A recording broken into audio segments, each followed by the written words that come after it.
You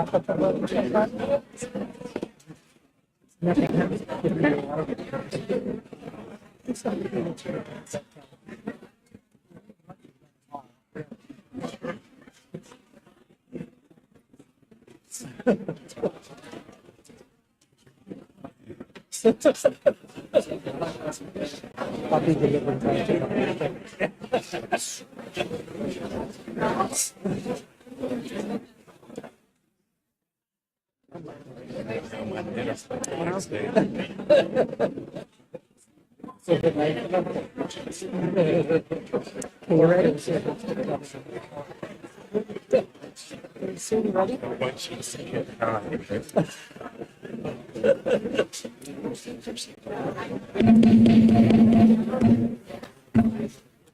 Good evening. The recommended action is that the Board of Education return to open session. May I have a motion, please? So moved. Any discussion? Roll call, please. Ms. Barron? Aye. Mr. Bradley? Aye. Ms. Cavill? Aye. Mr. Dombrowski? Aye. Mr. McGowan? Aye. Mr. Rosenblum? Aye. Mrs. Klimkowitz? Aye. Would everyone please stand and join me in the Pledge of Allegiance? I pledge allegiance to the flag of the United States of America and to the republic for which it stands, one nation, under God, indivisible, with liberty and justice for all. Okay, thank you. And before we begin our recognition of our state award winners and our athletes, I would like to share our mission statement. Township High School District 211 serves the needs of our diverse community by providing rigorous learning experiences, opportunities for involvement, and strong support systems that empower all students to reach their full potential. And with that, I will turn it over to Dr. Small for the recognition. Thank you. We're Director of Athletics and Activities, Mr. Eric Winkowski. Come forward. Start meeting some of these wonderful students that we have here tonight. Yes, Board of Education and Dr. Small, thank you for taking some time tonight to honor some 83 students. So that's what we've got tonight. Also here to help support and honor these athletes and students are Palatine Principal Tony Medina and Athletic Director Luis Arroyo, Fremd Principal Mark Langer, Assistant Principal Mandy Hughes, and Athletic Director Hamid Mariaskoui, Conant High School Assistant Principal Jeanette Ardell, and Schaumburg Principal Brian Harlan and Assistant Principal Rusty Cummings. Students, as your coach or sponsor introduces you, please come up onto the stage and receive your award. We'll wait up here until everybody in your group has been honored, and then we'll exit the stage, and you're free to sit over there. Additionally, parents and any family members, as your student is introduced, please stand so that we can recognize you also. So we'll get started. Got a lot of people here. Fremd Math Team, Chris Gratoni. Chris Gratoni is a National Board Certified Math and Computer Science teacher at Fremd High School and is a familiar face here at the Board of Education meetings. He has been coaching Fremd's math team since 2007 and has been the team's head coach since 2012. Chris is also a proud District 211 graduate.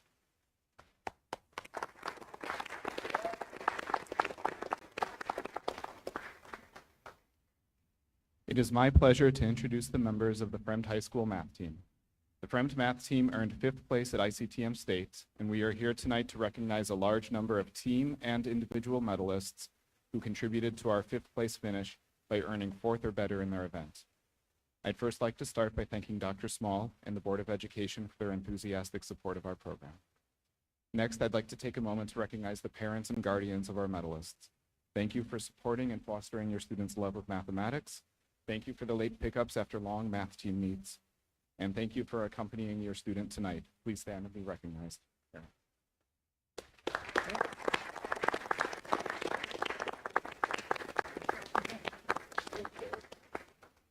Thank you.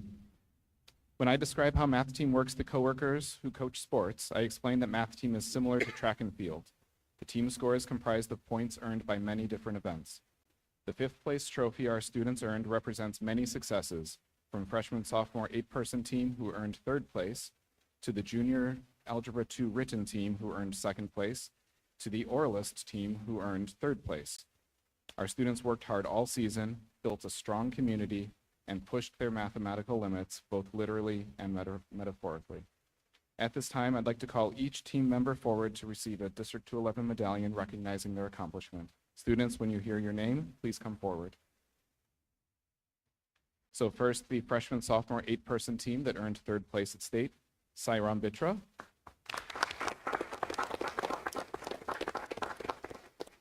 Cora Jopa.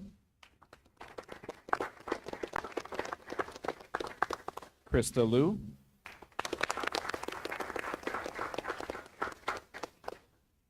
Vishak Nilamana.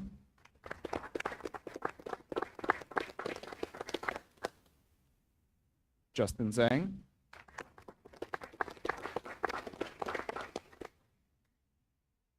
Sophia Lin.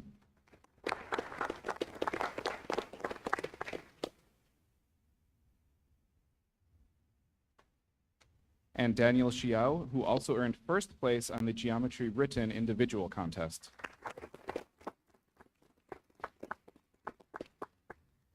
Next, we have the Algebra 2 Written team that earned 2nd place, Isabella Chen. Rishi Kanchi. Niv Roy Chowdhury. And Eddie Zhou, who also earned 1st place on the Algebra 2 Individual Contest.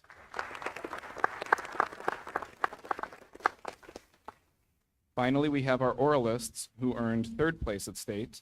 Their contest consisted of a 10-minute impromptu presentation on mathematical logic and circuits. Our senior oralist, Aditya Gupta, could not be here tonight because he's at the annual Coca-Cola Scholar Weekend in Atlanta to accept a scholarship.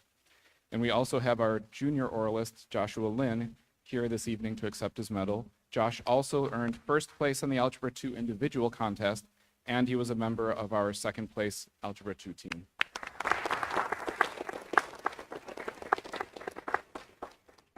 Congratulations to all of you, and on behalf of the entire math team, I'd like to thank you for your tireless hard work and dedication. You have truly upheld the Fremd math team's tradition of excellence. Thank you.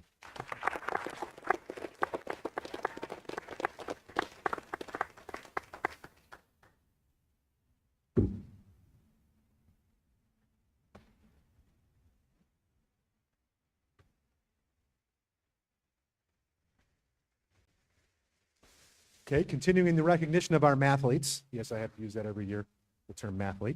We're going to move on to Conan High School. Rich Cortez has been a math teacher at Conan High School since 1994, and he has been the math team coach for well over 20 years. Rich.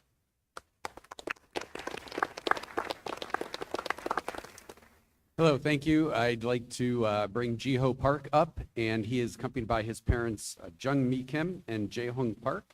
You can stand and be recognized. I'd like to thank our leadership team at Conant. They have always been a huge supporter of math team, and we really appreciate all the efforts they put in to help us succeed. Jiho got 2nd place this year in orals. It is a team event, but he chose to do it individually without a partner, which makes it even harder. The cool thing about orals is that you are not just taking a contest. You are given questions. You are given 10 minutes to prep, and then you have to present in front of faculty. And you have to present those questions, even if you don't know what you're doing, you got to get up there and give it a shot. And then when the presentation is over and you think you're done, they give you more questions on the spot and they say, go, and you have to figure it out on the spot and even present further questions. So orals is considered by many in the math world one of the hardest competitions that exists because of the pressure that these kids are under. Jiho did an amazing job getting 2nd place. One of the best parts that I love is that he's only a sophomore this year, and we have 2 more years with him, so I'm looking forward to him being back here to accept some additional awards. Congratulations, Jiho.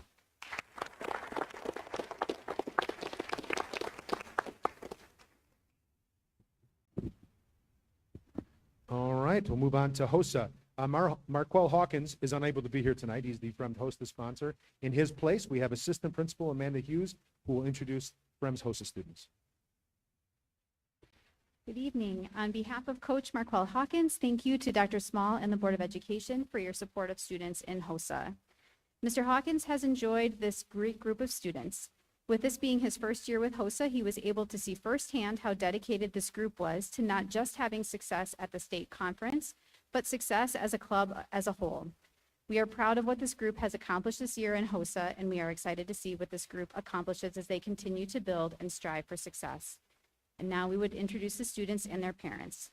Winning first place in medical terminology, Amber Chandra, and parents Vikas and Richa Chandra.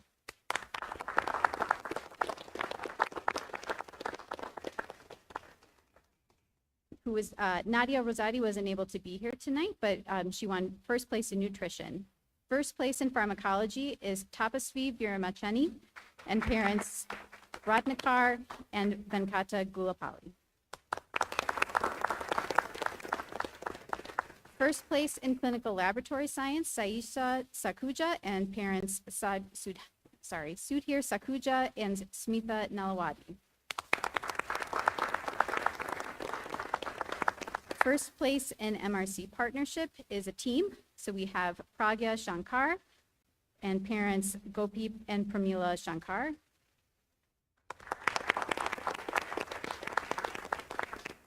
Riya Patel and parents Sanjay and Purvi Patel.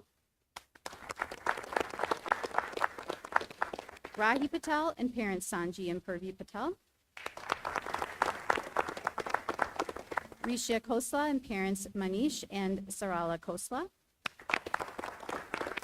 And the two remaining members of their team were unable to be here, Samantha Ye and Mitali Athwali. In first place for career photography is Niyati Girish and parents Srinivasan and Priyamvada Girish.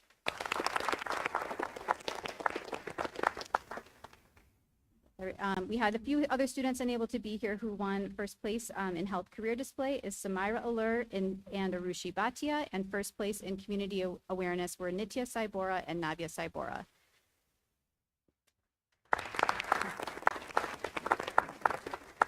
Just wanted to say a special thank you to the families of these students and their support of their health career related pursuits. We're excited for your bright futures. Thank you.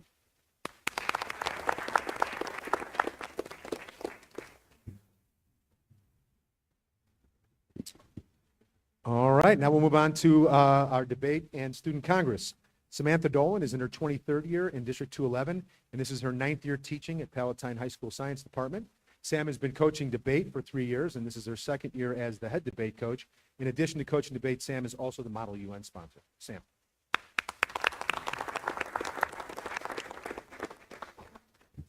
Good evening. I'd like to begin by thanking my assistant coaches who were unable to be here tonight. Family and Consumer Science teacher Erica Varela and Social Studies teacher Leslie Schock. Without them, we have so many students participating in debate, which is great for all of us, but it does take quite a bit of time and effort on the part of our coaches and our students. Once again, Palatine had a very successful debate season. We participate in 2 of the 4 debate formats. We participate in public forum and also Lincoln Douglas debate. So among the students I'd like to highlight are our state finalists in public forum debate, Aiden Smith and Dominic Kubasek, who were Sweet 16 finalists at the state tournament. In Lincoln Douglas debate, we had 2 students who not only medaled, but also earned recognition as members of the all-state speaker team. Unable to be here tonight due to a tennis match is sophomore Ishan Mishra. Ishan earned 5th place on the all-state team and was a state semifinalist. Ishan's also a founding member of our Model UN program, was state champion in BPA, and is our number 2 singles player on the varsity team. And just so you know, when he texted me to tell me he wasn't going to make it tonight, he did tell me he played the match of his life today. Here tonight with me is senior Timothy Sakwa. He is here with his parents, Grace and George Sakwa. Tim earned 7th place on the debate all-state team and was a state quarterfinalist. Tim's our captain of our Lincoln Douglas team. He's also a founding member of our Model UN program, participates on the Scholastic Bowl team, and is a member of our National Honor Society. Ishan and Tim represented us well all season. They repeatedly alternated places at our various tournaments, typically taking 1st and 2nd in nearly every tournament in which they competed. Our state topic was that the U.S. criminal justice system should be rehabilitation focused. And so they did a great job preparing and presenting those topics. Unfortunately, at the state tournament, the seeding after the first 6 rounds on Friday meant that Tim and Ishan were going to hit each other at some point in the finals. After winning their debates in the Sweet 16, they faced each other in the quarterfinals. While this did ensure that Palatine had someone in the semifinals of the event, it was a tough match for me personally to sit and watch, but also given how well they knew each other's cases, it was a great match. Ultimately, Ishan was judged the winner of that round and advanced to the semifinals, where he was defeated by the eventual state champion. Debate's a mentally demanding and time-consuming activity. Essentially, these students have an additional research and speech class on their already loaded schedules. The state tournament requires 10 rounds of debate over 2 days in order to determine a winner, which makes the weekend exhausting. So I want to thank both of them and all of our students for their efforts and their energy in leading our team this year, and recognize them one last time for a great season. Thanks, Tim.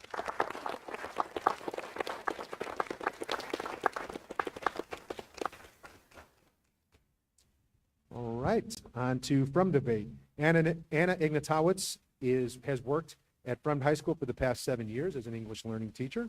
In addition to being the head debate coach, she is also the Model UN sponsor at Fremd High School. I'm seeing a trend here. Anna.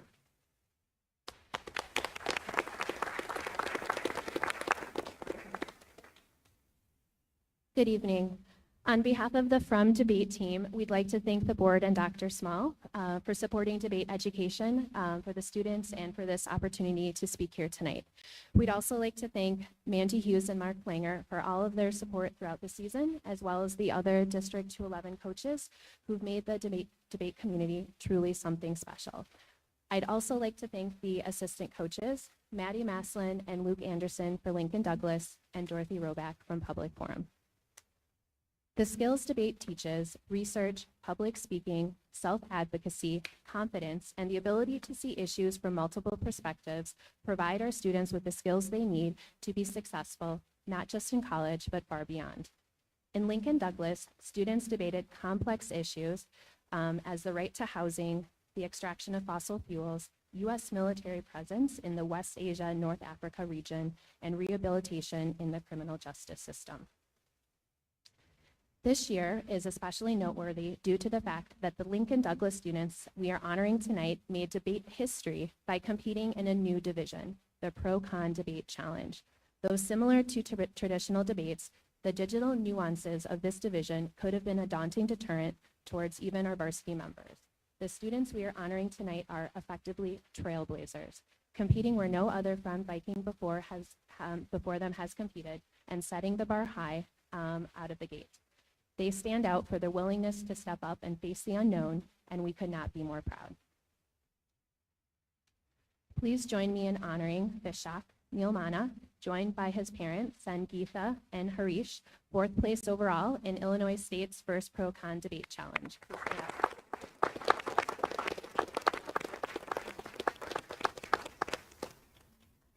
Emily Fay, Lincoln Douglas Debate, joined by her parents, Yuming and Michelle, 2nd place overall in Illinois State's first Pro-Con Debate Challenge.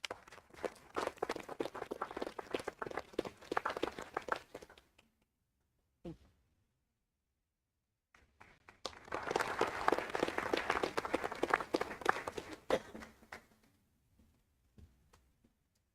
All right, and now move on to Student Congress. Selena Chong is an ESSER on-call social worker at Fremd High School, a position she's held since 2022. This is her 2nd year coaching congressional debate, and this is her 1st year as the head coach.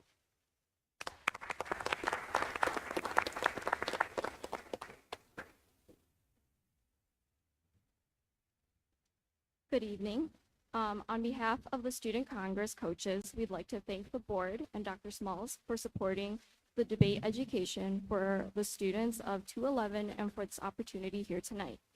We'd also like to thank our activities director, Mandy Hughes, and our principal, Mark Langer, for all of their support throughout the season, as well as the other 211 coaches. The Student Congress team has had a tremendous season this year. We have won 1st place at all of our local tournaments.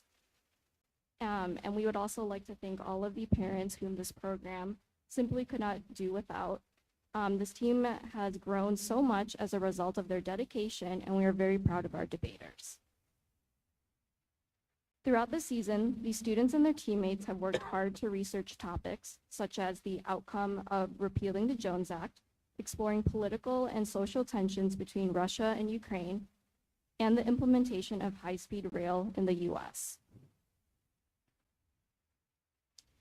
We would like to honor our students, Mithun Arun, who is joined here by his mother, Mathu. He is the finalist of the 2024 Illinois Debate Community State Tournament at ISU.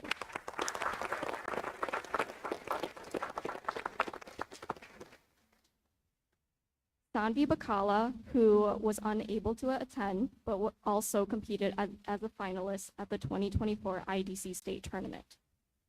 Omkar Marathi, also unable to attend, also competed at the IDC State Tournament, and he also won Best Economic Legislation at the tournament.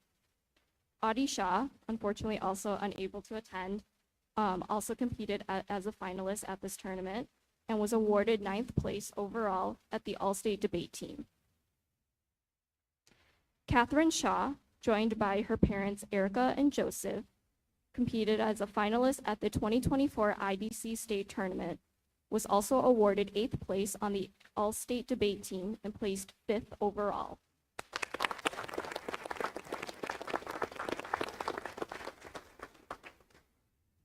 Ishan Shrivastava, joined by his father, Sharad, competed as a finalist at the IDC State Tournament, was awarded 10th place on the All-State Debate Team and placed 4th overall.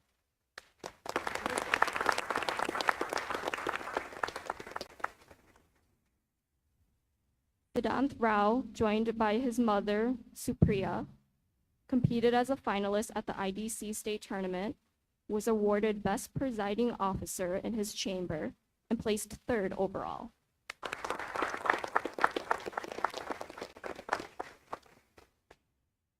Prithika Devarajan, joined by her parents, Vatsula and Suresh, competed as a finalist at the IDC State Tournament and placed 2nd overall.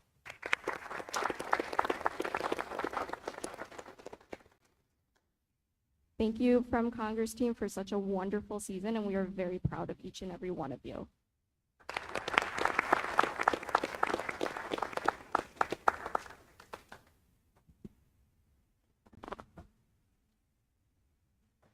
All right, on to Conant Student Congress.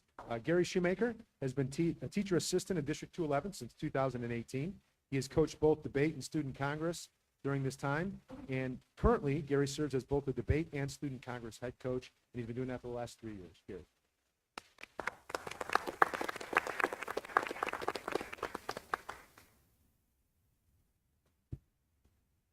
Thank you and good evening.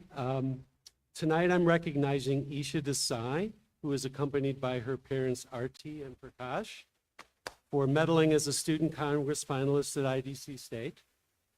First, I'd like to thank Dr. Small and the D211 board and Julie Novak and Jeanette Ardell at Conant for their unwavering support of high school debate. Previous coaches have mentioned the importance of this activity, and I think D211 schools thrive in this debate because our board and school leadership believe so strongly in it. So thank you very much. I'd also like to thank Elizabeth Dopke, Conant's public forum coach, and John Summers, my assistant congress coach. I've had the distinct honor and privileging of coaching Isha for 4 years as her debate coach. She is a gifted orator and a natural leader, and thus a logical choice for both junior and senior captain, not only excelling in her own right, but mentoring the younger debaters as they came up. In addition to debate, she's an accomplished and decorated student, earning NHS honors the past 2 years. Her stacked extracurricular resume also includes 4 years of varsity tennis and leadership roles in several student organizations, most significantly serving as president of RISE, which is dedicated to reaching individuals by supporting every girl. Lastly, future healthcare patients are in great hands because Isha will be enrolling in the direct medicine program at Hofstra University in New York this coming fall. Please join me in congratulating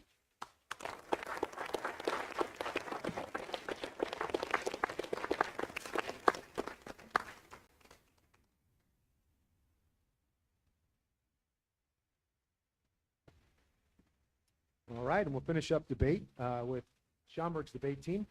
Carl Schwartz is in his 18th year as a special education teacher assistant and debate coach at Schaumburg High School. He's been involved with the debate program since 2007. This is his 8th year as the head coach, and I think, Carl, you are the dean of District 211 debate coaches.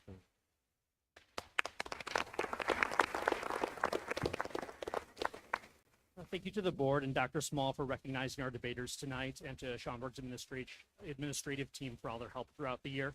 I really appreciate this district's support for debate, especially in the aftermath of the IHSA's decision to cancel our state series.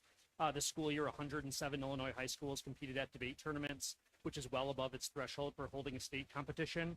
And so we're hopeful that they reinstate our tournament at the IHSA board meeting this June. I'm joined tonight by my assistant coach, Caitlin Clark-Johnson, Spanish teacher at Schaumburg. She is the ideal coach. She's an expert in the activity who's passionate and dedicated to helping students achieve their potential. Schaumburg had 2 debaters, both juniors, advanced to late elimination rounds at the state tournament. The first is Daniel Adekie, joined by his parents Emmanuel and Hannah.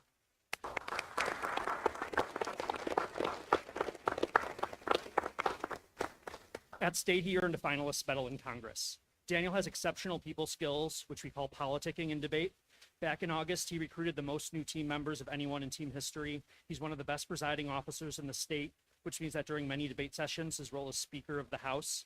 He's also a gifted debater who for state prepared persuasive speeches on topics as varied as data security, insider trading, Ukraine and Taiwan security, ransomware, and social media safety. In addition to debate, Daniel is a varsity tennis player, National Honor Society and Principals Advisory Board member, and the founder of Saxon Speak, a student-led club for discussion and advocacy. Congratulations, Daniel.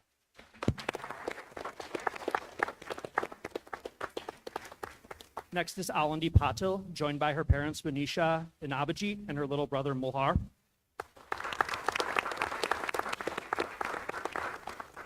Alandi finished in 5th place in Lincoln Douglas, her philosophical debate. Since this type of debate only uses one topic at state, she had to conduct a month-long research project on criminal justice theory and practice.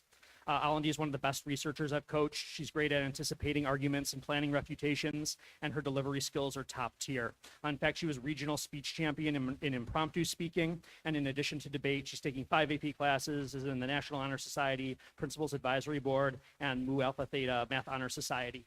And I just want to publicly announce for the first time that Daniel and Alandi are our co-captains for the 2024-25 season. Congratulations to them, and thanks for all your support.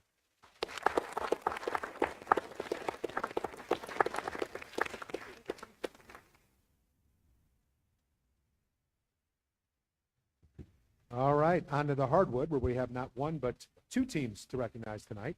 We'll start with Palatine. Eric Millstone is in his 29th year as a member of the Palatine High School English Department. During that time, Eric has been coaching basketball, and he has spent the last 16 seasons as the head boys basketball coach at Palatine. Eric.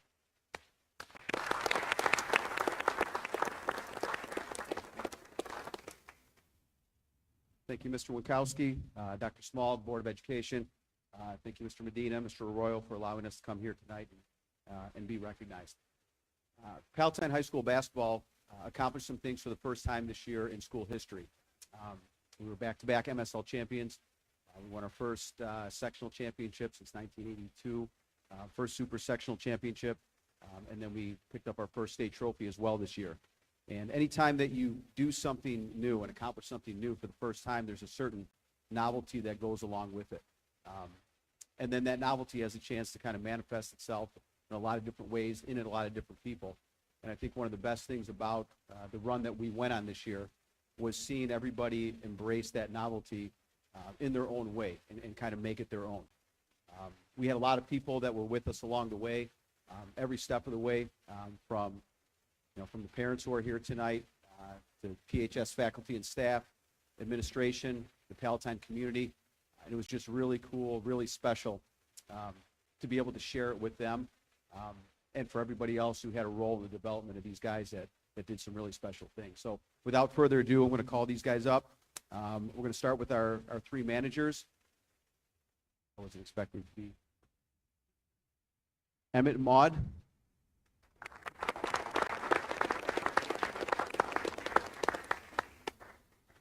Dev Patel.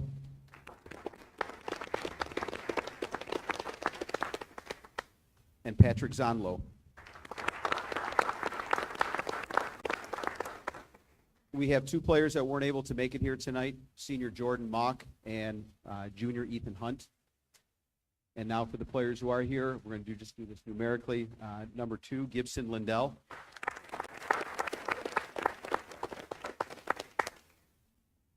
Number 3, Andy Iliopoulos.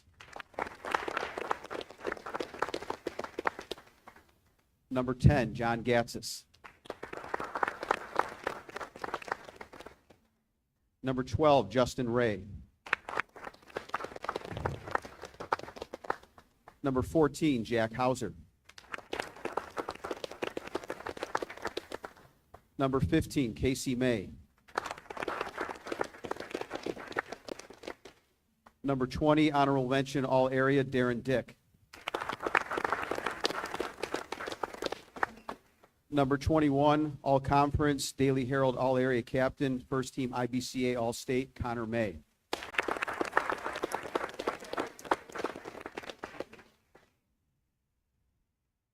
Number 22, all conference, all area selection, Tommy Elter. Number 23, honorable mention, all area, Carter Monroe.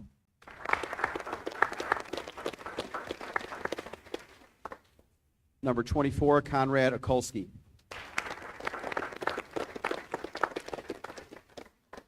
Number 25, Logan Artega. And number 50, all conference, Daily Herald all area, Tony Belanganai.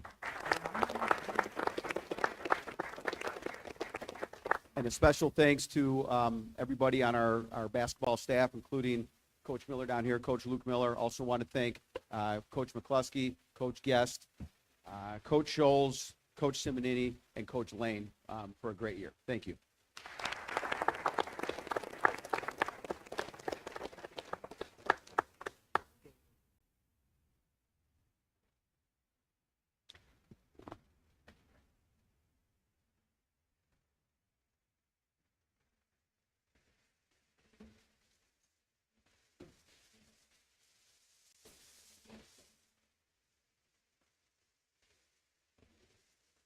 All right, now we'll move on to our final team of the night.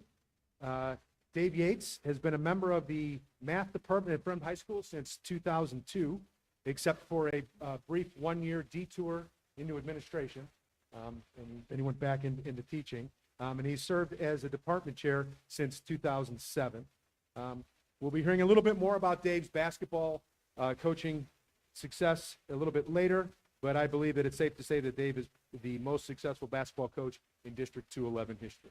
Dave. Helping him tonight to present his staff will also be James Hahn. Really quick, I want to say and recognize James Hahn, Heather Glazer, and Lenny Jacobs. That's my staff. First off, I'd like to congratulate Palatine on making the state this year. Congratulations. And then I don't want to take tonight for granted because in 2020 we won state and we didn't have the opportunity to get recognized because of the pandemic. So congrats to everybody from the math team. Chris, yeah, congratulations. Talking about our team, they finished 30-7, third place in the state. They refer to themselves as the public school state champions. So, congrats. They played one of the toughest schedules in the state. They finished 30-7 and were second in like that history of our wins for our program. They played 3 nationally ranked teams. I want to take a second and thank our board for allowing our team to travel to St. Louis and play a nationally ranked team.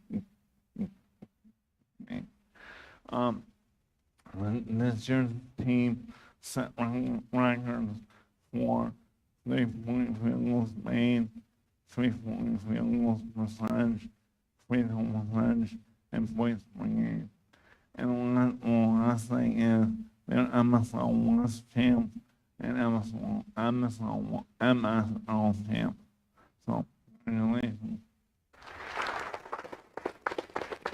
Next, go Chad, and recognize. All right, so we're going to introduce the players here. Freshman Gracie Todd, she was a first-year varsity player, joined by parents Marissa and Colin.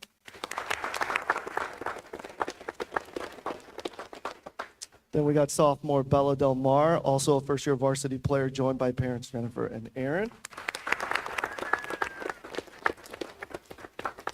We got Nelly Ganella, sophomore as well, first-year varsity player, joined by parents John and Tina. Sophomore Greta Thompson, two-year varsity player, joined by parents Stephen and Lori. Daily Herald All-Area Honorable Mention. We have junior Nicole Wolfram, first-year varsity player, joined by parents Ann and Fritz. Junior Caitlin Koo, first-year varsity player, joined by parents James and Ann. Junior Ellie Thompson, second-year varsity player, joined by parents Stephen and Lori. Daily Herald All-Area Honorable Mention and MSL All-Conference.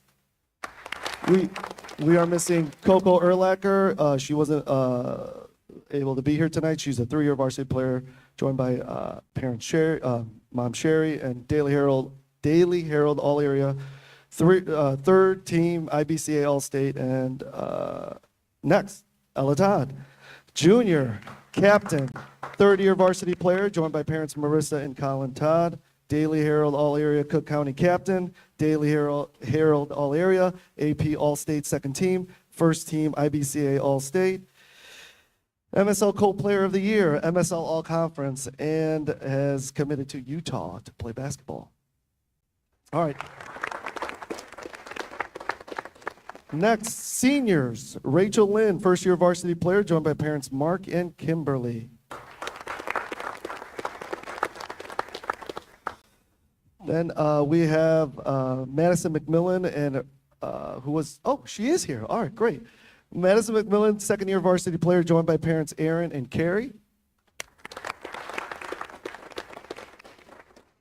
Also, I want to mention her sister, Sophia McMillan, who's not able to be here, also a sophomore and a first-year varsity player. Next, captain Isabel Zavilla, third-year varsity player, joined by parents Eric and Amanda. Daily Herald All-Area Honorable Mention, MSL All-Conference. And last, Bryn Ashu, captain, four-year varsity player, joined by parents Brad and Lisa. Daily Herald All-Area, AP All-State Honorable Mention, IBCA State Special Mention, MSL All-Conference, and will be playing at Portland next year.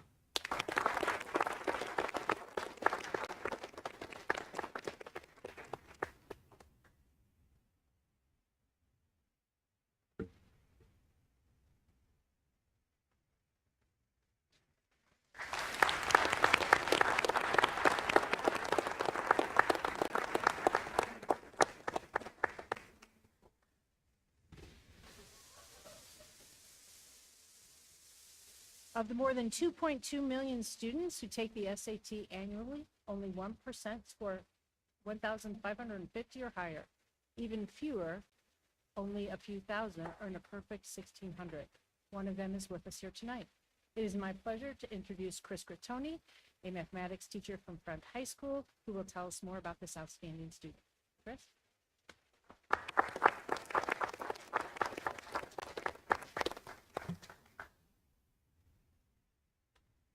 It is an honor for me to introduce Pranav Senthil Kumar to the District 211 Board of Education for scoring a perfect 1,600 on the SAT. Pranav is joined this evening by his parents, Senthil Kumar and Anitha. I would like to ask them to stand and be recognized.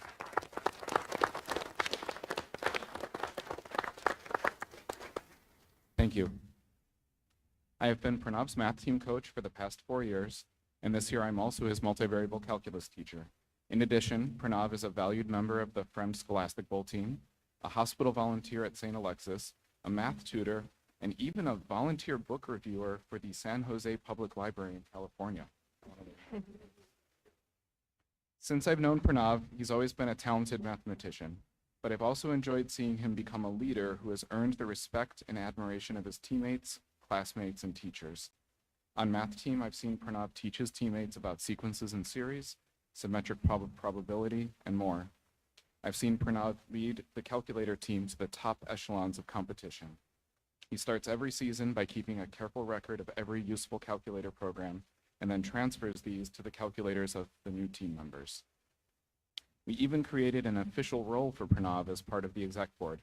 He's our team archivist. Pranav is a young person who has always valued and recognized the hard work and talent of his teammates, particularly in the problems they've written and the presentations they've created. In order to preserve these works, even after those students graduate, Pranav has meticulously compiled and curated an archive of all of Fremd Math Team's created materials.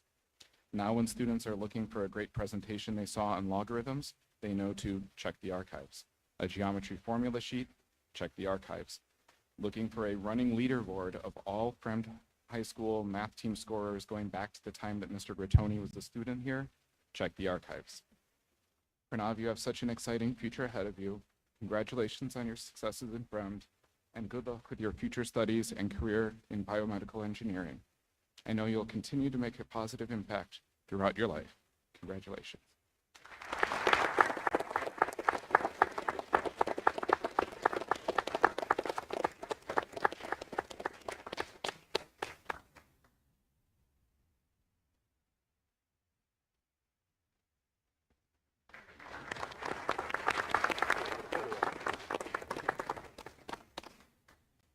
Approximately 1.9 million college-bound students take the ACT annually, and fewer than 0.2% earn a perfect score. We are honored to have one of those individuals with us here tonight. I'm pleased to welcome Jeremy Harridges, an English teacher from Fremd High School, who is here to tell us more about this incredible student. Jeremy? It's my pleasure to introduce Sia Pruitt. She's accompanied by her parents, Himmel and Silpa. If you could stand up and be recognized.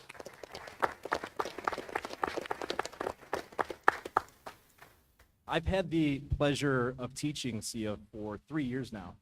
It's obvious that Sia is a tremendous student by her perfect score on the ACT. Not many people can earn a perfect score, but that's just one of many achievements that sets Sia apart from most people. She has a knack for conquering goals. She's a 3-sport varsity athlete in gymnastics, cross country, and track.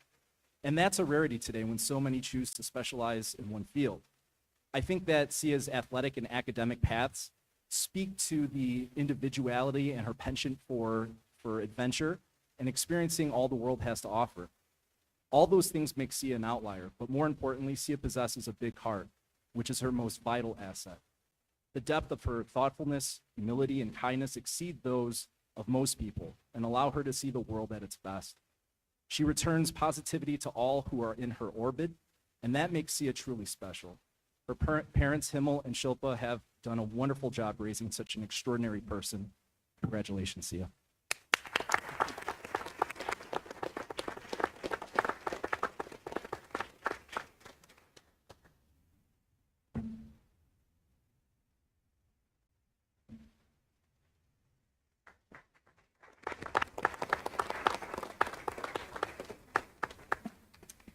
Okay, at this time, I would ask the Fremd High School coach to please return to the stage.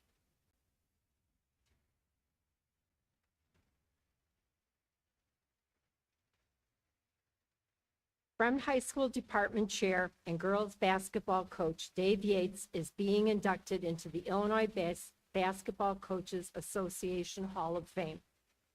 This year is his 18th year coaching our Viking girls basketball team. As you have heard, Dave coached his team to a third-place state finish with a 30-7 record. In his time coaching the Vikings, he's led his team to 13 conference titles, 10 MSL championships, 11 regional titles, 5 sectional titles, 5 super sectional titles, and 5 trips to state, including a championship in 2020.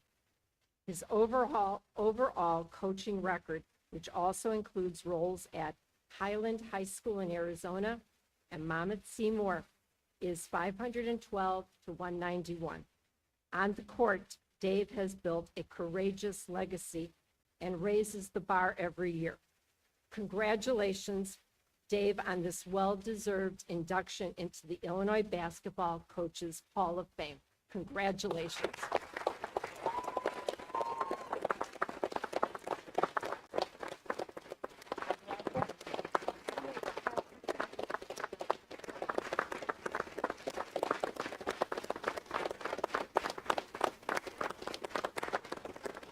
Dave, you are awesome. Thank you so much for that.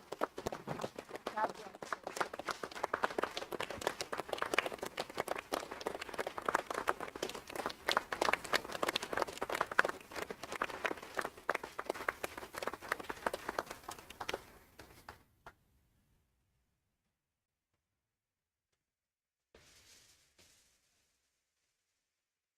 Palatine High School art teacher Nick Hostert is unable to attend tonight, but I would like to recognize him as the winner of the 2024 Marion Quinn Dix Leadership Award from the National Art Education Association.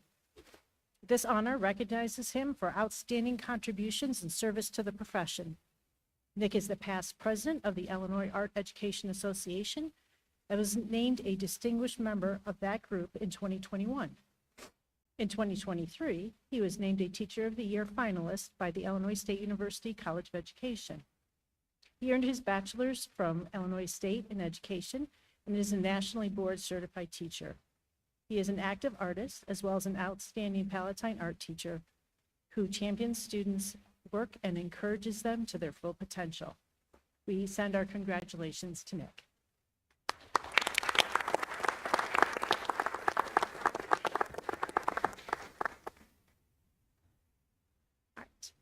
What I would like to do is to thank everyone in attendance tonight. I'd like to thank our parents.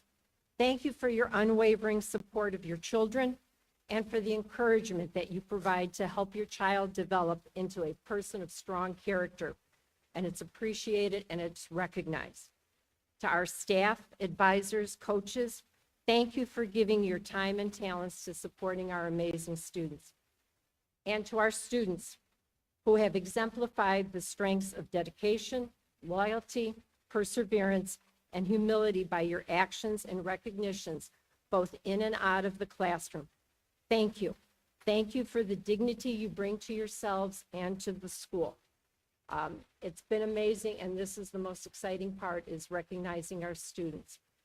At this time, we are going to continue with our board meeting, but we would ask our young people to step out into the hall. They're going to take some pictures and group photos, and we'll give you a couple of minutes to exit, and then we will continue with our meeting. Thank you very much.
Yes.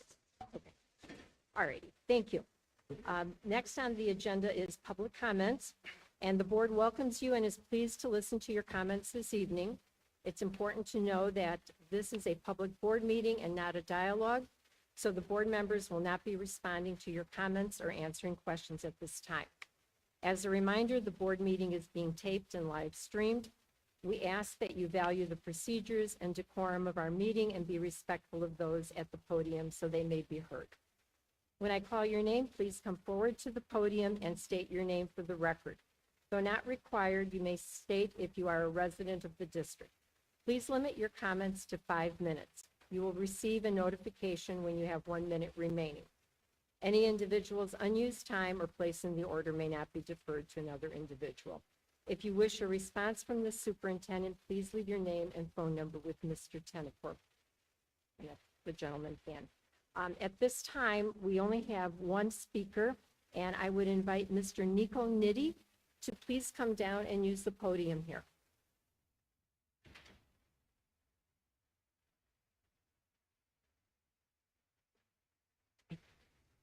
Thank you.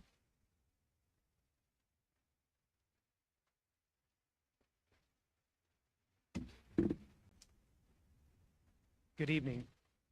My name is Nico Nitti with Nitti Development. As you may know, our company is building homes on the 62-acre property in Schaumburg, which was previously purchased from School District 211. Tonight, the board will be asked to approve agreements between us, District 211, and Builder EDU for an experiential learning home construction program benefiting the students of District 211. The 3-year commitment will begin with the 2024-2025 school year. It will provide students with practical construction learning experiences alongside construction professionals via the curriculum provided by Builder EDU. District 211 will gain an enhanced hands-on experience that may launch them into a career in the construction industry. We would like to thank D211, its administration, and Builder EDU for their guidance and support. We are proud to be part of this team and look forward to taking the next steps. Thank you. Thank you very much. Thank you. That will take us to our consent agenda, and we're going to do it in 3 motions because we did have, not all board members were present at our March 21st meeting. So the first recommended action is that, I apologize. Does anyone else want an item removed? The item that we are going to remove is letter G, the P tab. Is there anything else that you would like removed? Okay.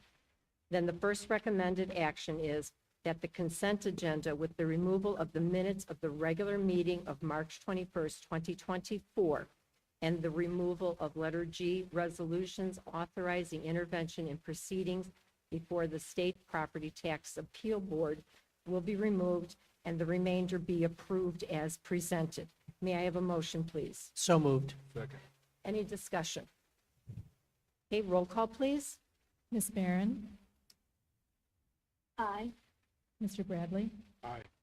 Ms. Cabell? Aye. Mr. Dombrowski? Aye. Mr. McGowan? Aye. Mr. Rosenblum? Aye. Mrs. Klunkowitz? Aye. The motion carries. The second recommended action is that the minutes of the regular meeting of March 21st, 2024 be approved as presented. May I have a motion, please? So moved. Any discussion? Roll call, please. Ms. Barron? Aye. Mr. Bradley? Aye. Ms. Cabell? Aye. Mr. Dombrowski? Aye. Mr. McGowan? Abstain. Mr. Rosenblum? Aye. Mrs. Klunkowitz? Aye. The motion carries. The next recommended action is that the Board of Education approve the resolutions authorizing intervention in proceedings before the State Property Tax Appeal Board, which seek assessed valuation reductions in excess of $100,000 for property tax years 2022 and 2023.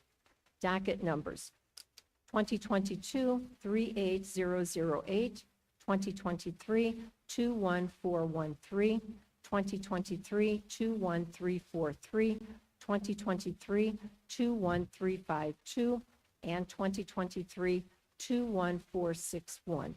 And further authorize Franzik as the Board of Education's legal representative to file requests to intervene in appeal proceedings forms with the Property Tax Appeal Board on the properties for which the district receives notification of appeal. May I have a motion, please? So moved. Any discussion? Roll call, please. Ms. Barron? Aye. Mr. Bradley? Aye. Ms. Cavill? Aye. Mr. Dombrowski? No. Mr. McGowan? Aye. Mr. Rosenblum? Aye. Mrs. Klinkouli? Aye. The motion carries. Okay, that will take us then to our special reports. There's the freedom of information. Any questions there? All right, the next item is the starting times for 2024-2025 school year. Dr. Small? In order to make efficient use of our transportation resources, school buses are used to first transport students at our early start schools and then follow up with transportation for our students at our late start schools. The starting and dismissal times will remain the same for the 2024-2025 school year as indicated in the write-up attached to the agenda. Any questions? All right, if not, then that takes us to the Parent Teacher Advisory Standing Board Committee meeting report. Mr. Hildebrand and Mr. Bradley were co-chairs for that, and I understand Mr. Hildebrand will give us a report. Thank you. Hi, good evening. Board, on April 11th, Mr. Bradley and I met with a group of our constituents, including representative parents from all 5 of our schools, staff, including our support staff, student service staff member, student supervisor, and our safety security staff, in addition to teaching staff as well, to go over a couple of things and review some items. We want to be able to solicit input from our parents and those members of our staff to inform our safety and security practices and also our policies. So there were a couple of agenda items that we covered. We did cover 3 policies that we reviewed with this group for input, for questions and answers, and certainly information to help us and guide us in our decision making relative to policy, and also our safety and security posture as well. The first policy that we reviewed was policy JFC, our student conduct policy. We reviewed a draft revised policy that will be coming to you in an upcoming board meeting.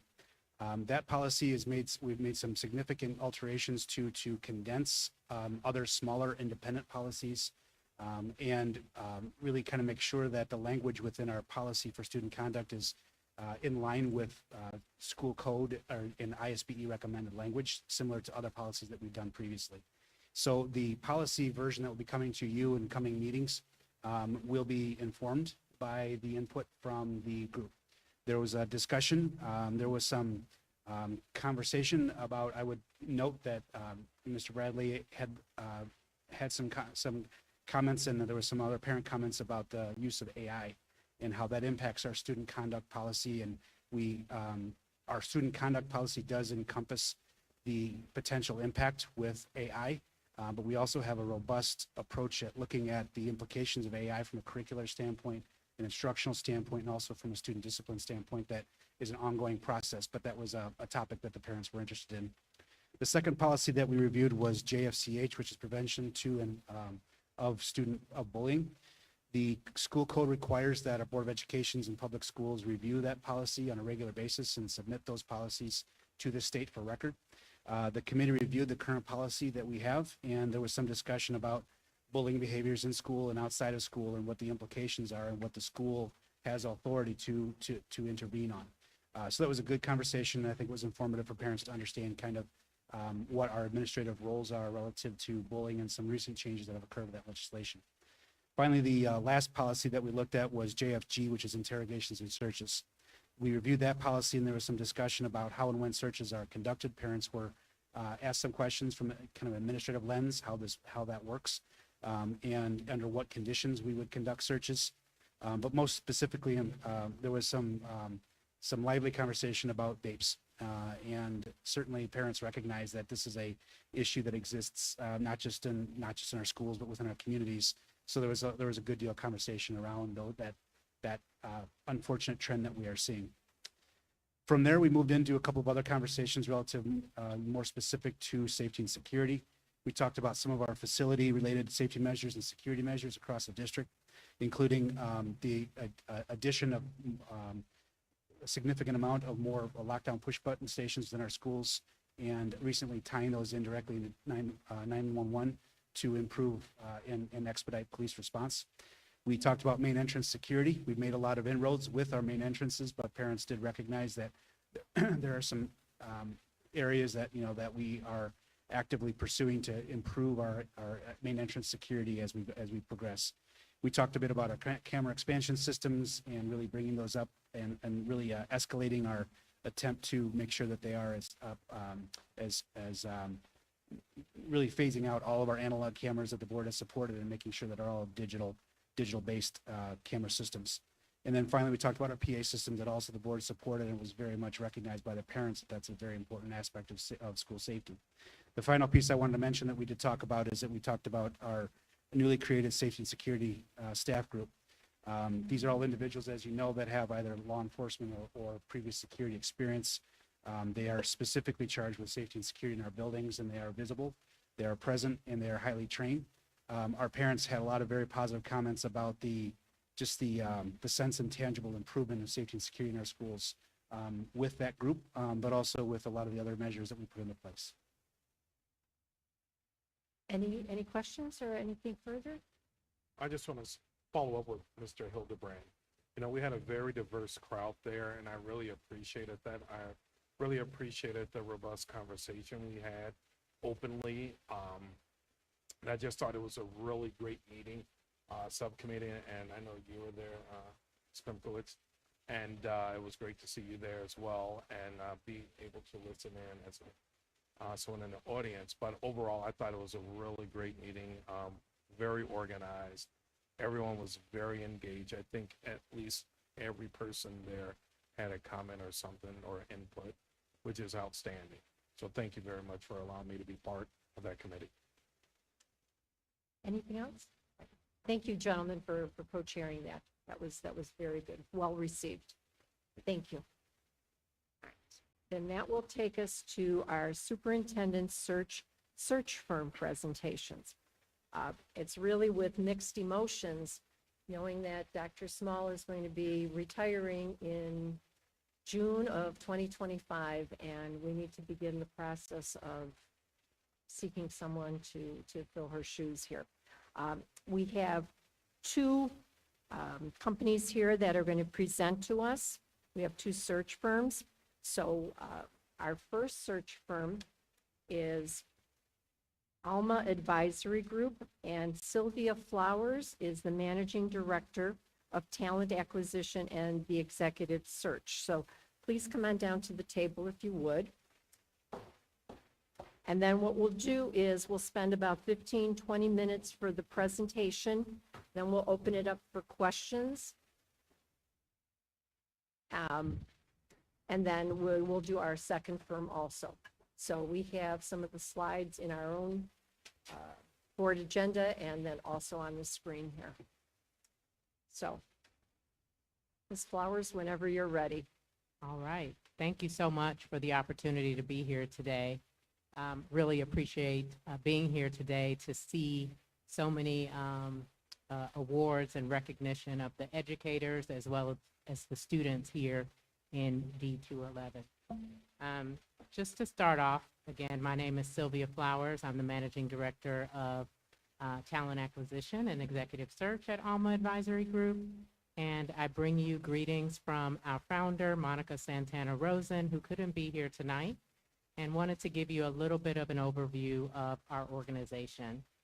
Alma Advisory Group is made up of human resources and talent professionals from the education sector. We were founded in 2016, 8 years ago, and our mission is really around working with districts, education organizations, to create the conditions where people can do their best work on behalf of the students they serve. As we think about the search here at District 211, we have put together this team who would support the superintendent search. So Monica Santana Rosen would, of course, provide oversight on the project. I would serve as her number 2 in this search. And then we'd have a number of people who support the search in various capacities. Venus Velez is an educator based in New York City who does a lot of our business operations and some of our community engagement work. Nita Lasapunko does a lot of our data analytics, creating surveys and other ways to analyze feedback collected through the process. Naja Thompson is our recruiter. He spends a lot of time discovering and talking to potential candidates who would be interested in this role. And then Janae Harley supports with interviewing and developing materials for the selection process. There are four main things that you can expect from us as a firm.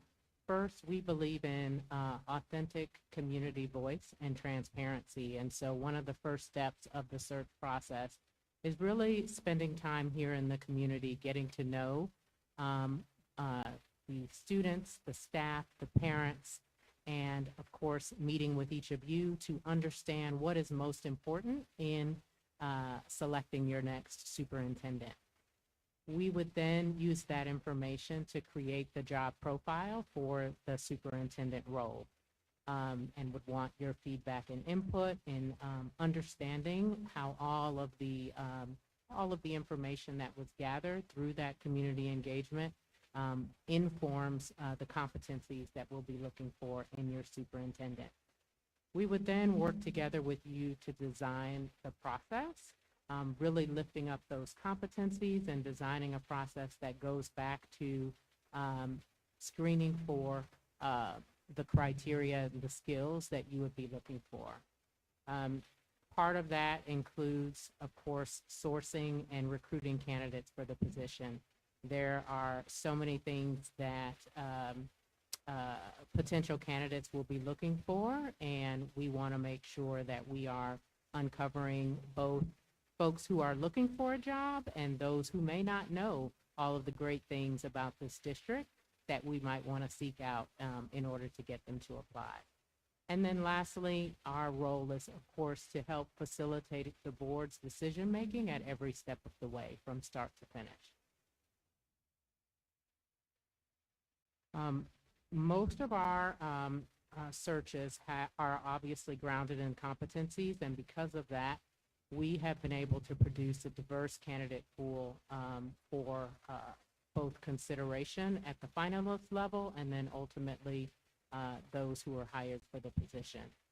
So as you can see, you've seen this in our proposal. Here are some of the statistics on finalists that have been presented by Alma, and then of course the final selected candidate in many of our searches. And so again, you will see that we have produced both gender diversity as well as racial and ethnic diversity in our candidate pool.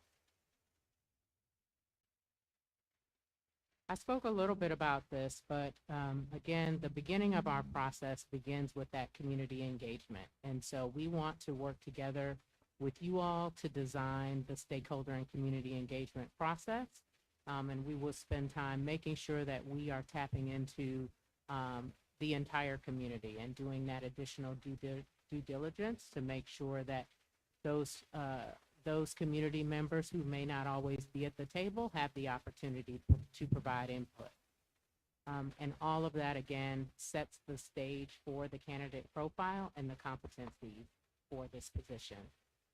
Some of the ways that we do that include surveys, community gatherings, listening sessions, focus groups, and one-on-one interviews. And we would want to work together with you all to make sure that we are able to provide the opportunities for everyone to participate. We are also able to provide Spanish language translation if needed.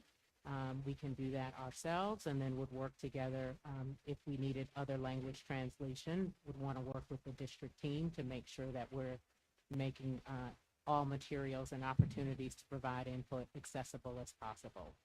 And we would analyze all of that data in order to develop the job description. Want to share a little bit about some of the superintendent searches that we've led over the last few years. Our first superintendent search was Denver Public Schools, and you will see the list here. We are currently working with Lawrence Public Schools in Massachusetts, and just getting started with Durham Public Schools in Durham, North Carolina. Here in the Chicagoland area, we led the search for the Evanston Township High School Superintendent, and also close to you all is Madison Metropolitan School District in Wisconsin. We just completed that in February. And of course, we've led a lot of cabinet level searches in districts, nonprofit organizations, and charter management organizations across the country, and happy to share a little bit more about that. So why would we love to partner with District 211? Obviously, this is an award-winning high school district in the state of Illinois. One of the largest districts, high school districts in Illinois. We were really excited to see some of the awards that this district has won, witness some of the great achievements tonight by students and staff. I think the particular emphasis on the staff satisfaction being the best employer in the state says a lot about the dedicated professionals who work here, and we definitely want to make sure that their voices are captured every step of the way. And of course, this is just a dynamic and diverse community that we would be really excited to partner with. I will pause here for questions. There are additional slides in the appendix, but want to make sure that you all have a chance to ask me any questions. Okay. What I'd like to do, thank you very much. Thank you, Ms. Flowers. What I'd like to do is start with Michelle. She's on the phone. Michelle, do you have, Ms. Behrens, do you have any questions right now for the Alma group? Thank you so much for taking the time to come and present. It's a little hard to hear over the phone, so I'm sorry if you kind of mentioned or you answered my questions. I'm so sorry in advance. But on slide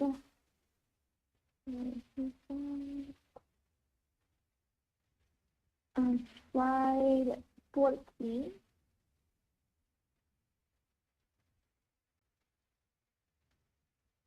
can you hear me? Sorry. Yes, no, go ahead, please.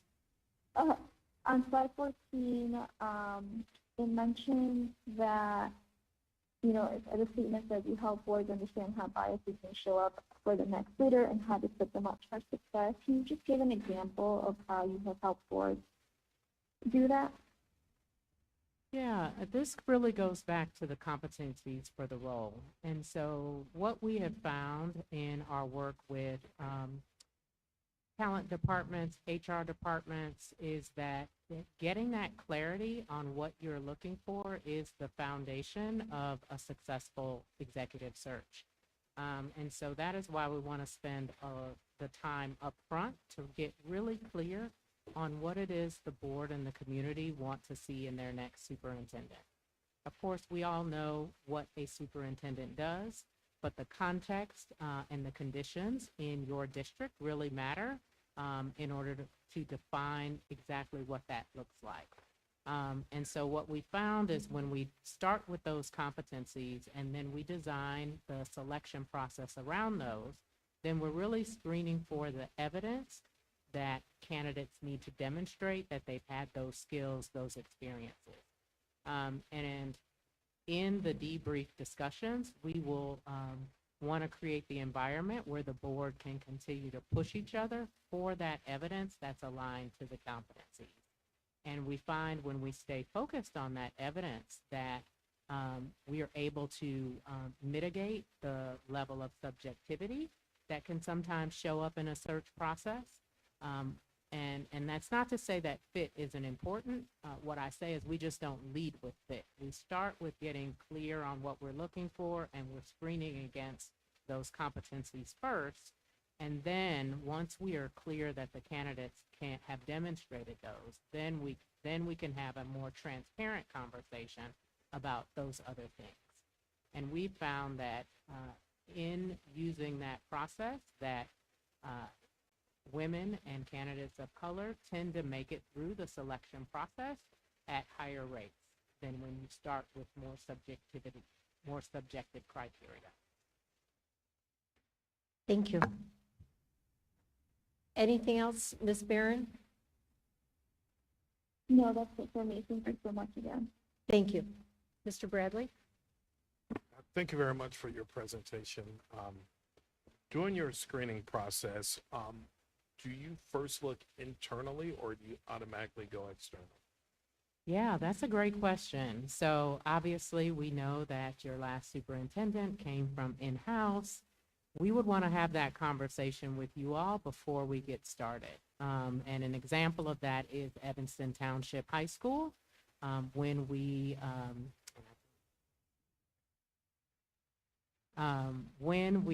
began work with the district in Evanston, we first started with the community engagement and getting to know and determining what the competencies were for the position, what was the district most interested in. And the district felt like they had a strong internal candidate. And so we ultimately decided not to do a national search in that position. So that was part of the conversation that we had in the beginning. And then it was decided that we would evaluate that internal candidate against the competencies, making sure that the community had a chance to meet him in the context of the search. And at that point, then the board unanimously selected the superintendent there. And as you can see in this, in the slide, at the time of the vote, they all came out with wearing these shirts saying Team of 8, really just to show their unanimous support for that internal candidate. So I think it starts with a conversation with the board on whether there is a potential internal candidate, and then we would make that decision together. Thank you. And I have a follow-up to that. And so while vetting this internal candidate, obviously you mentioned that our school district have won quite a bit of awards, so we would have competent people if they so choose to apply for the position. Now, knowing that, and you were able to find a strong candidate, we all understand that there's a big financial impact in the process. With finding someone internal and deciding that that individual is potentially the right person, would that then deplete that financial burden on us? So I think it depends on if we decide to run an internal process only, or if we decide we're going to do a national search and then we happen to have internal candidates. I think for us, we would say the time and effort to run a national search is the same, even if an internal candidate rose to the top and was ultimately selected. So we certainly have had, when the district has decided, I have to set my timer, when the district has decided to do a national search and we have internal and external candidates, then we want to make some decisions about the process itself, what stages, what are your expectations for internal candidates. In a national search process with internal candidates, we would want them to do the exact same things, but we would want to definitely treat those candidates with a level of care and respect, and of course, the appreciation for the dedication that they've shown to this district. So we'd want to definitely manage their candidacy very carefully, but ultimately the time and effort for a national search on our end is the same. Thank you. Mr. Rosenblum? Thank you. Thank you very much for your presentation. As a human resources professional with a tremendous, over 2 decades of experience in talent acquisition myself, I appreciate the efforts that it takes to find and source candidates. I remember when I joined this board, we were getting ready to do and successfully accomplished a superintendent search. And we made a decision as a board, regardless of whether we had an internal candidate or not, to do what I call cast your net as wide as you can and leave no stone unturned, right? People hear about that all the time. And we decided to do internal and external just to make sure that we were selecting the best candidate possible and available for the role. And not to toot our own horn, but I think we did that very well in finding Dr. Small. So it sounds like, and I appreciate your sharing the Evanston story and not kind of keeping that off to the side because we didn't go national search, and it seems like it was much more of a facilitation of the selection process than sourcing candidates and screening and all of that, but helping the board do their due diligence even with the internal person that they thought would be the right individual, and not just go, oh, we have somebody, so let's just throw that person into the role. And also, to your point, making sure that the community was involved, because that's who we serve. So making sure that was, so I appreciate your sharing that and putting it right out there in front, which kind of caught me off guard, but I greatly appreciate the transparency on that. When you're sourcing candidates from an external perspective, you mentioned attracting passive candidates.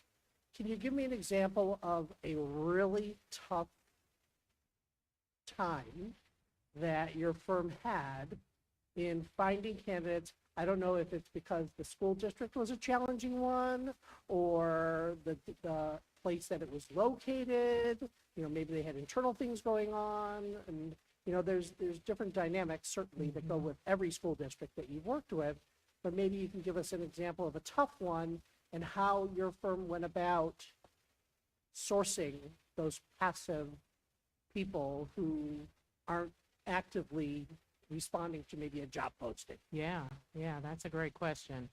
I would say in the superintendent searches that we've led, we have not had problems recruiting candidates for the role of superintendent. I think there are many people who are either current superintendents, cabinet level members, working in small or large or mid-sized districts who are looking for opportunities to grow in the superintendent realm.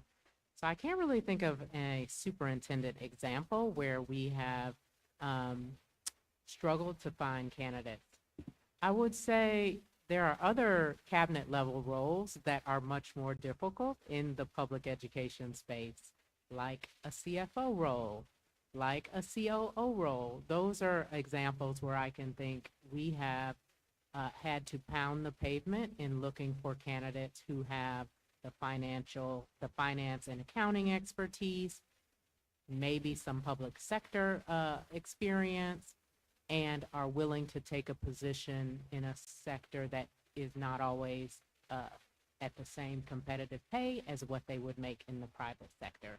So those have been a little bit more thorny, and we put NAJA to the test on sourcing for candidates like that, for those types of roles. I would say, for superintendent roles, we have had I would think of some of the places where we were getting to know the community. I would list Portland, Maine as a place where we led a superintendent search. Not having a ton of familiarity with Maine, but then going to Maine, meeting the community, seeing all of the great work that they were doing, and then really being able to attract candidates to Portland. I'm not going to say it was difficult because the pool was really, really strong, and we were really pleased with the outcome. But at first, we were like, Portland, Maine. We have to get to know this place so that we can tell the story of Portland, Maine. And there were many, many great things that we could share with candidates that they may not have considered. When you put in Portland Public Schools, Portland, Oregon comes up for the most part. So then you have to redirect people and say, we're really talking about Portland, Maine, which is the capital of Maine.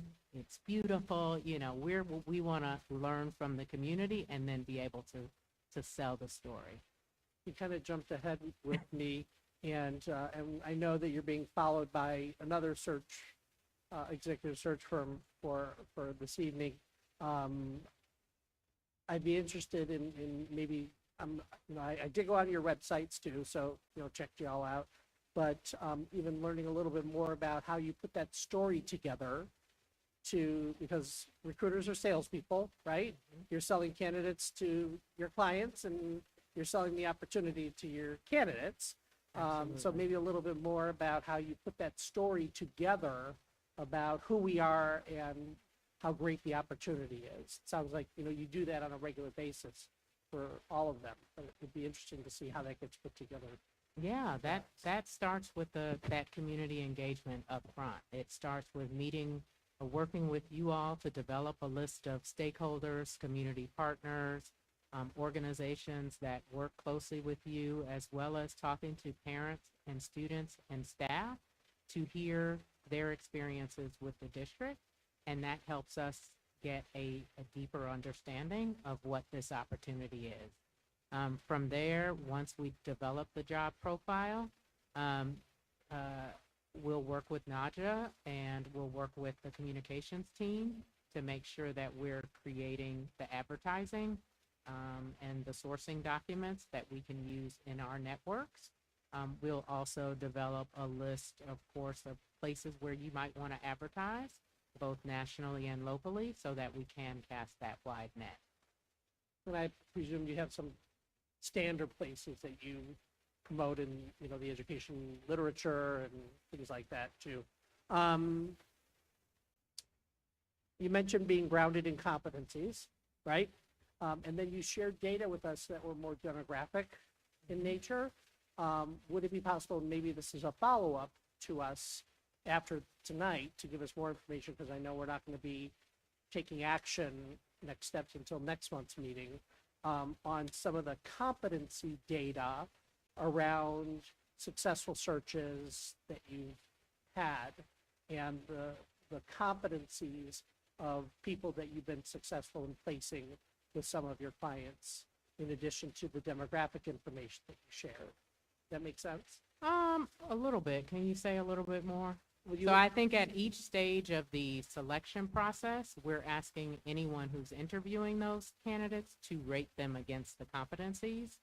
And so we're collecting that information along the way.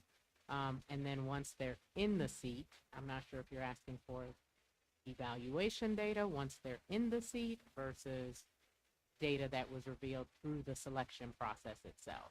The competencies that you're using, like length of time that they may have in the education world or in a previous experience, education levels, how many different districts they've worked for, right? Some of the things that you do take into consideration in your screening process when reviewing people, and just give us some more information on some of those things on the candidates that you've been successful. Yeah, in we could working with. certainly go back and do that analysis. I would say there are the minimum qualifications for the role, and then the competencies may look a little different, like effective communication skills or track record of success or ability to work in diverse community settings and relate culturally to the community. So those, we can certainly share a little bit of the profile of the types of candidates that we've sourced for positions and who've made it to the finalist round and to the actual hire. And I'll leave it to you to cut that the way I put that want. stuff together. Yeah. Thank you. You also mentioned, again, about the competencies. In your pulling those competencies together, utilizing community background and feedback and board feedback, could you share a little bit about, I'm not going to ask a silly question with have you ever, but how you've handled maybe conflicting competencies and preferences from the different groups that you solicited that information, and how you handle that, and how you may prioritize that? Yeah, absolutely. So it starts with the conversations with you all first. And we'll work together to decide, because we have a little longer runway due to Superintendent Small's announcement, we'll decide at what point we want to do the community engagement. Since we're coming at the end of the year, we'd want to work with you all to decide if that's something that you want to do in the summer. Do you want to wait until the fall?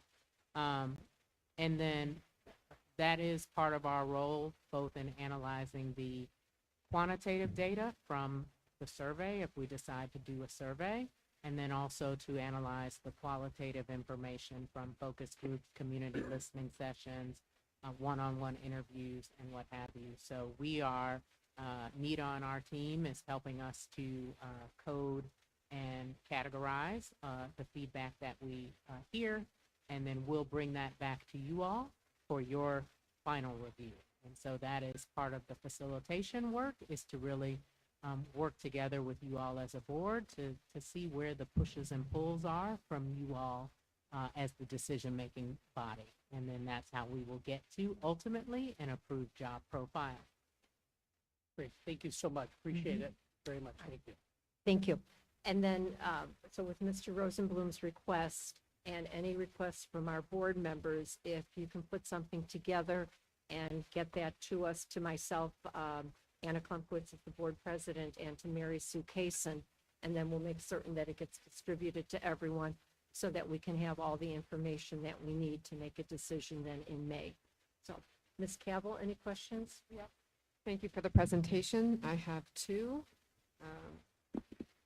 The first one is more about the community engagement process that really kicks off the timeline here. What has that looked like in your past searches? I mean, I know what a survey looks like. I know I've been in plenty of focus group, et cetera. But it seems that one of the missions of your organization is to really customize and tailor this process to suit the district that's recruiting. So, after 8 years of searches, I'm looking for some examples of what that community engagement piece might look like beyond just the general descriptors of the focus groups in a survey. Yeah, so as I mentioned, we will want to work with you all to identify those groups, those organizations, those key stakeholders, partners who you feel like we should be talking to. So there will be a number of things that may be evening sessions that are open forums for parents and communities. There may be opportunities for specific focus groups during the day of staff and students and community members and community partners. There may be other people who are identified for one-on-ones. So part of it starts with you all giving us the information.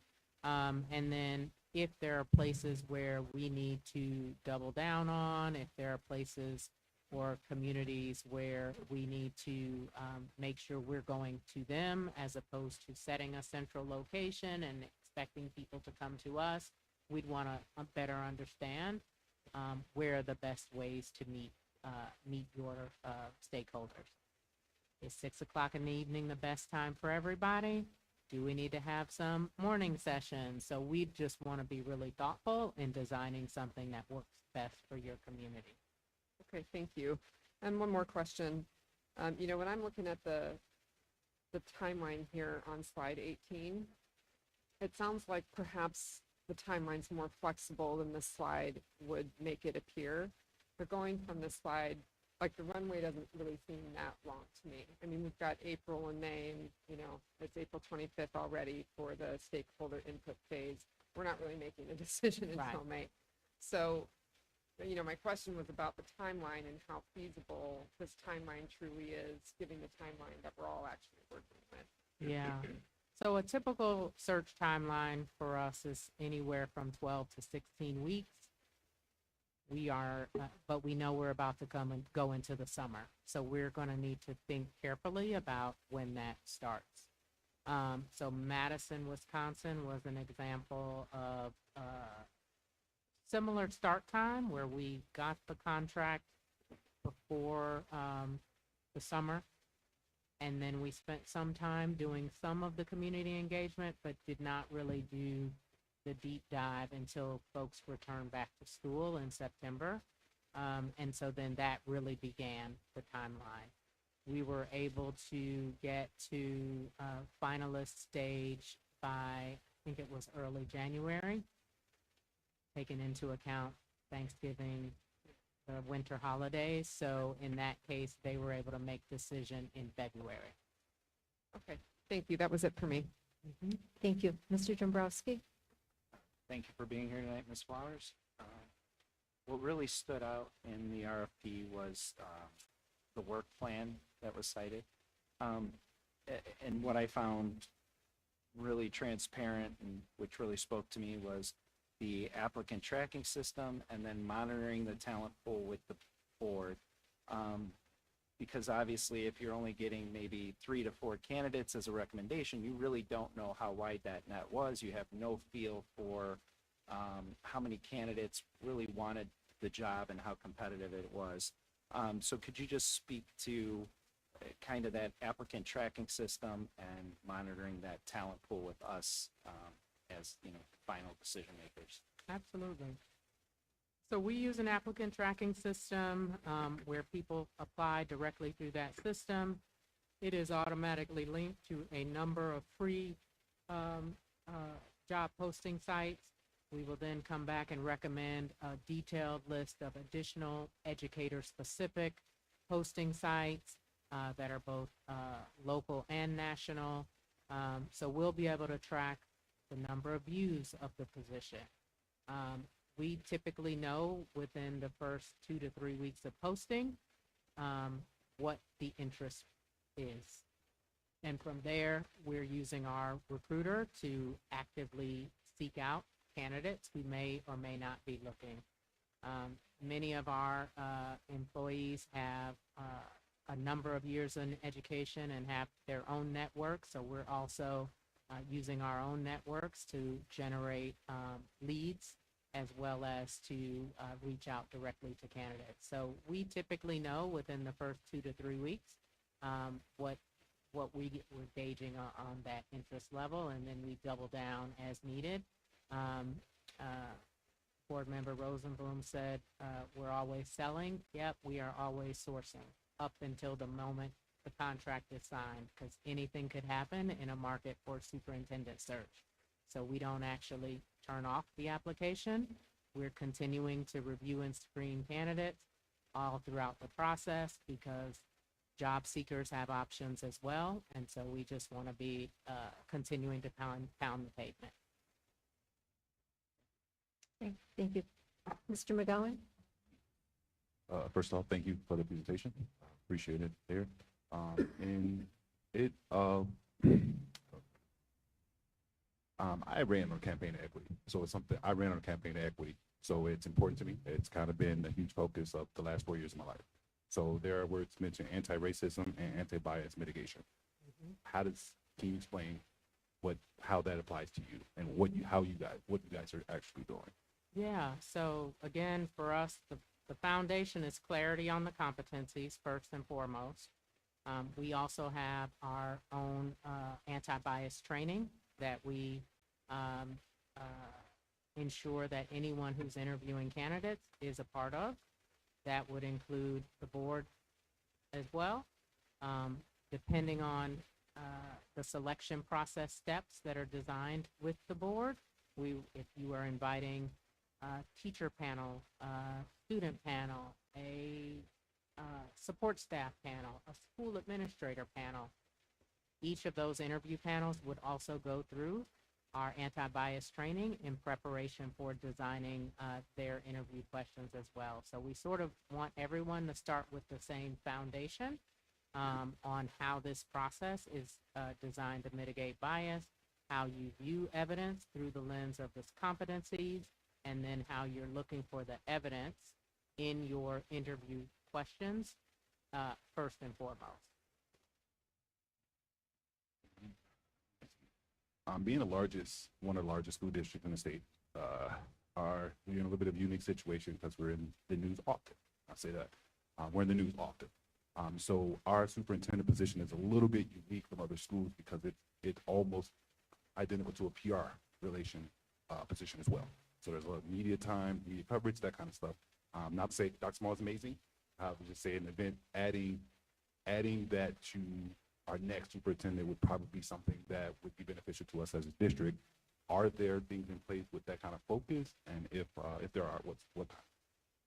Yeah, so I think, again, going back to the competencies, an example of a competency is around effective communication, right? And if that bubbles up from this group as effective communication, dealing with external stakeholders, dealing with building relationships, if that becomes one of the competencies for the role, then we'd want to design screening activities that go back and test whether someone has had those experiences that transfer and that relate to that competency. So I think if that's something that becomes important for the whole board, then we'll design the process to begin to test for those things.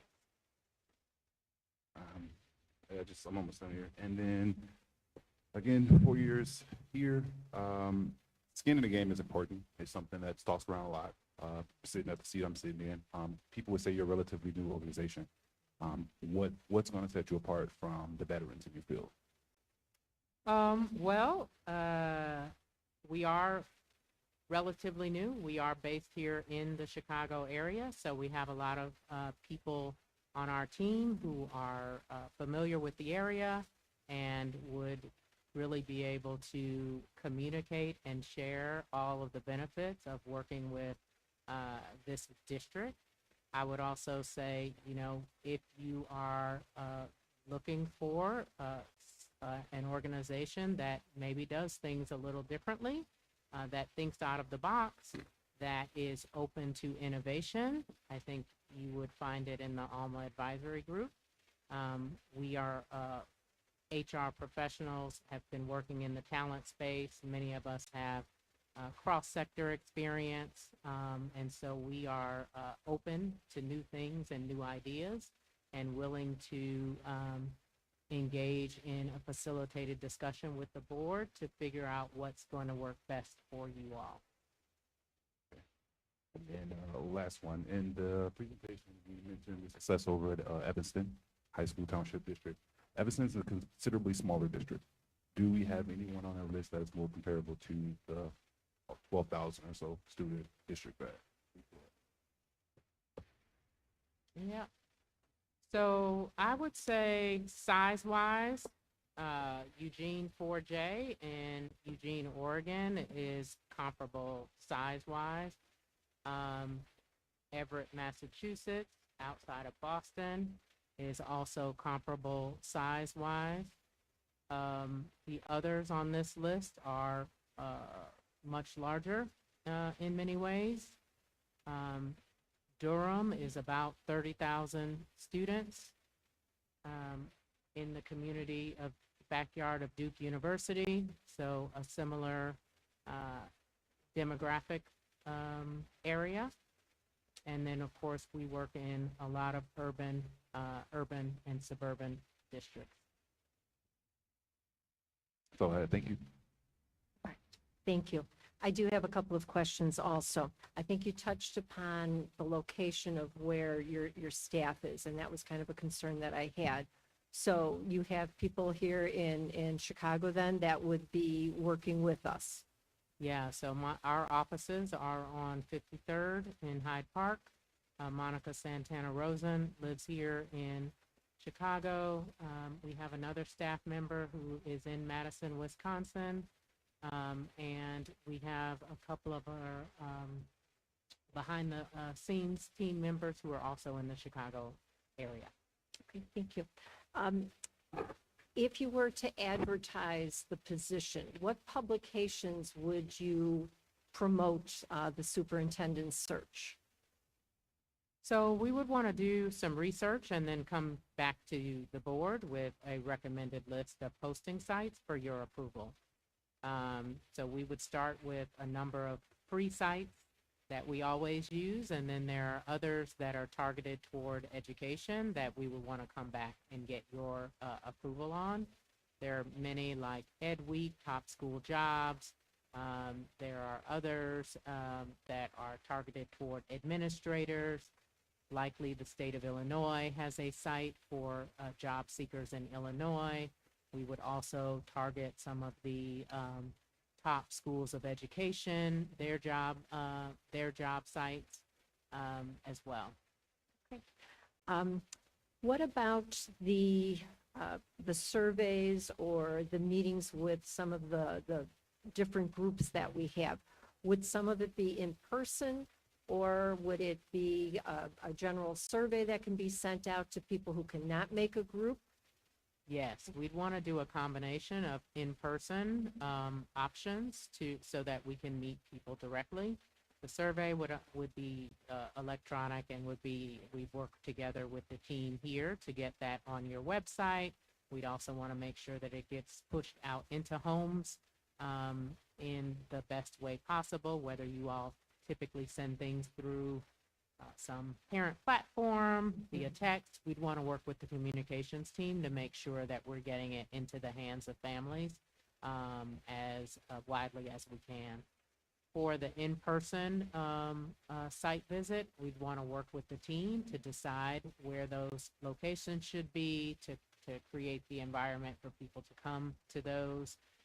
It is typically a guided discussion where we are facilitating small group conversations with the community and parents to really hear about their loves, their desires, their challenges, and their hopes and dreams for their students' education here.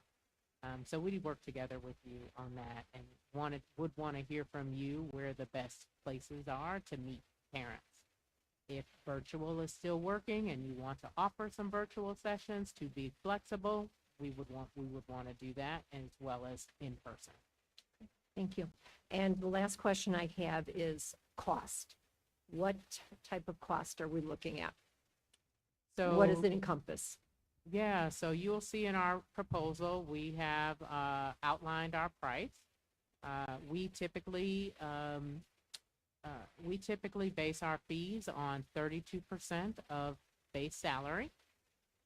I think our business officer provided a discounted price to you all because it is local for us. For those of you who do work in search in the outside of the education sector, the typical fee for an executive search is generally between 32 to 34% of total compensation. So we're really targeting base compensation as our proposal fee. That includes all aspects that we've talked about today. And I believe ours is inclusive of advertising and travel as well. Thank you very much. Thank you. Truly appreciate it. Any other questions? I do have a couple, sorry. So regarding the sites that you mentioned, I actually have been using those sites myself because they do more than superintendents. They do all different kinds of jobs in all different walks of life in the education sector. So I'm very familiar with those. Not to get too far in the weeds, but when it comes to the surveys and the variety of different ways that you push it out there, for people, again, who may not be able to come in or are internet challenged, do you do surveys that are mobile friendly, easy to use, so that they can, take a few minutes and fill it out on their phone, for instance, and submit it? I'm looking at how we can get the most responses possible, because not everybody responds, right? So how can we encourage and help people to be able to do that? Yeah. Obviously, we'll want to understand the context for participation here so that we have something to compare it to. We typically use SurveyMonkey, which does have a mobile option. So we have not had any pushback on accessibility or accommodations available, but if there is a different tool that the community here is more familiar with, we want to explore that with the district team, as long as we could have access to the raw data to do our analysis. Thank you. And I know there was interest expressed in board discussion at an earlier meeting regarding having access and receiving perhaps an opportunity to view or learn more about all of the people that are candidates all the applicants and things like that. But I know that can also be a challenge. With an applicant tracking system, just out of curiosity, I know posting it is one way to find people, your network is another way to find people. Do you use your applicant tracking system, which I would think has lots of former candidates sitting in there? Is that one of the resources that you use to perhaps find candidates, putting in keywords and maybe pulling some people out? And if so, at what point do you determine, oh, I see this person who's sitting in our applicant tracking system, I'm going to flag them and pull them out? At what point do you consider them our candidate? So obviously we do, of course, have a database of former job seekers who may or may not have been selected. And so we're, of course, have our own internal pool. And as we are getting familiar with this organization, we might be thinking about potential candidates that we have come across. Of course, it starts with a conversation, and we have lots of interest phone calls with people, not only to get them to apply to the job that we have, but also just to check in and see where they are in their career and if they're actually interested. So it's really a two-way conversation with any people that may be in our database as well. Since I know that a member or two of this board have expressed interest in learning any and everyone that's been considered, maybe not made the cut to be presented to us, but still wanting to see those people to see the pool from which you're making decisions and providing us with those absolutely selected candidates. So at what level do you feel comfortable doing that? Because I've got to think there's people that you're reaching out to, and they go, no, not interested, or not at this time, or whatever, and maybe you do or don't, I don't know, feel comfortable sharing those people with us as well. Yeah, so there's a couple of things that I'm thinking about. So a source candidate who does not apply, we would probably not share that with you. A candidate who does apply but does not make it past the first or second interview screen, of course, those candidates can be seen by the board.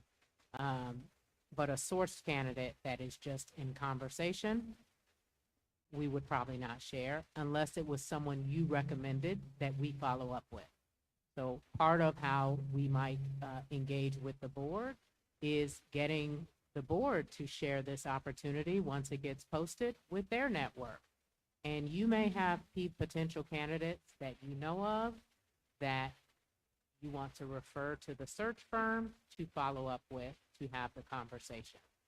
Or we may get referrals from other people in our network that we would follow up and have the conversation. If that was feedback that you specifically shared with us, we would respond to you on that person's response. But that would not be part of the applicant pool if they decided not to apply. Like I said, this is one of my fields of expertise, and I get that your job is to narrow that field, right? And provide us with the candidates that you really think are worthwhile for us to take a look at and consider, and I totally get that. So I appreciate it. Thank you. But once it gets in the system, we would share that with you. Thank you.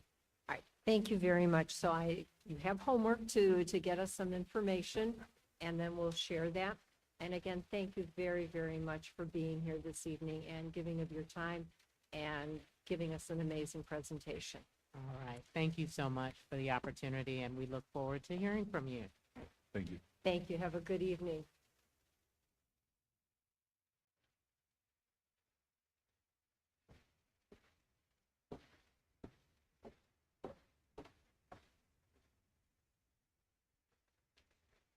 All right, then that will take us to our next search firm, which is Hazard Young Atia and Associates. And then here this evening with us is Dr. Brian Harris, Senior Associate, Dr. Ken Arndt, Senior Associate, and Dr. Karen Sullivan, Associate.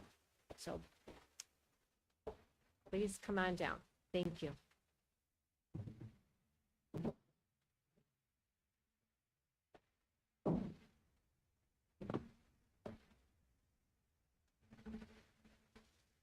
Good evening.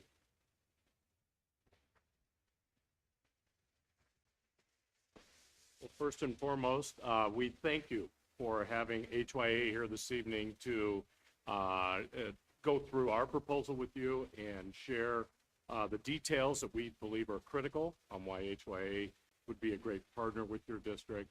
And we also are, obviously looking forward to answering questions you have for us as well about our proposal that you're curious about. As we begin here this evening, a few things we want to point out from the very beginning is that the three associates you see right here from our firm would be 100% dedicated to the work with you as the board to find your next superintendent.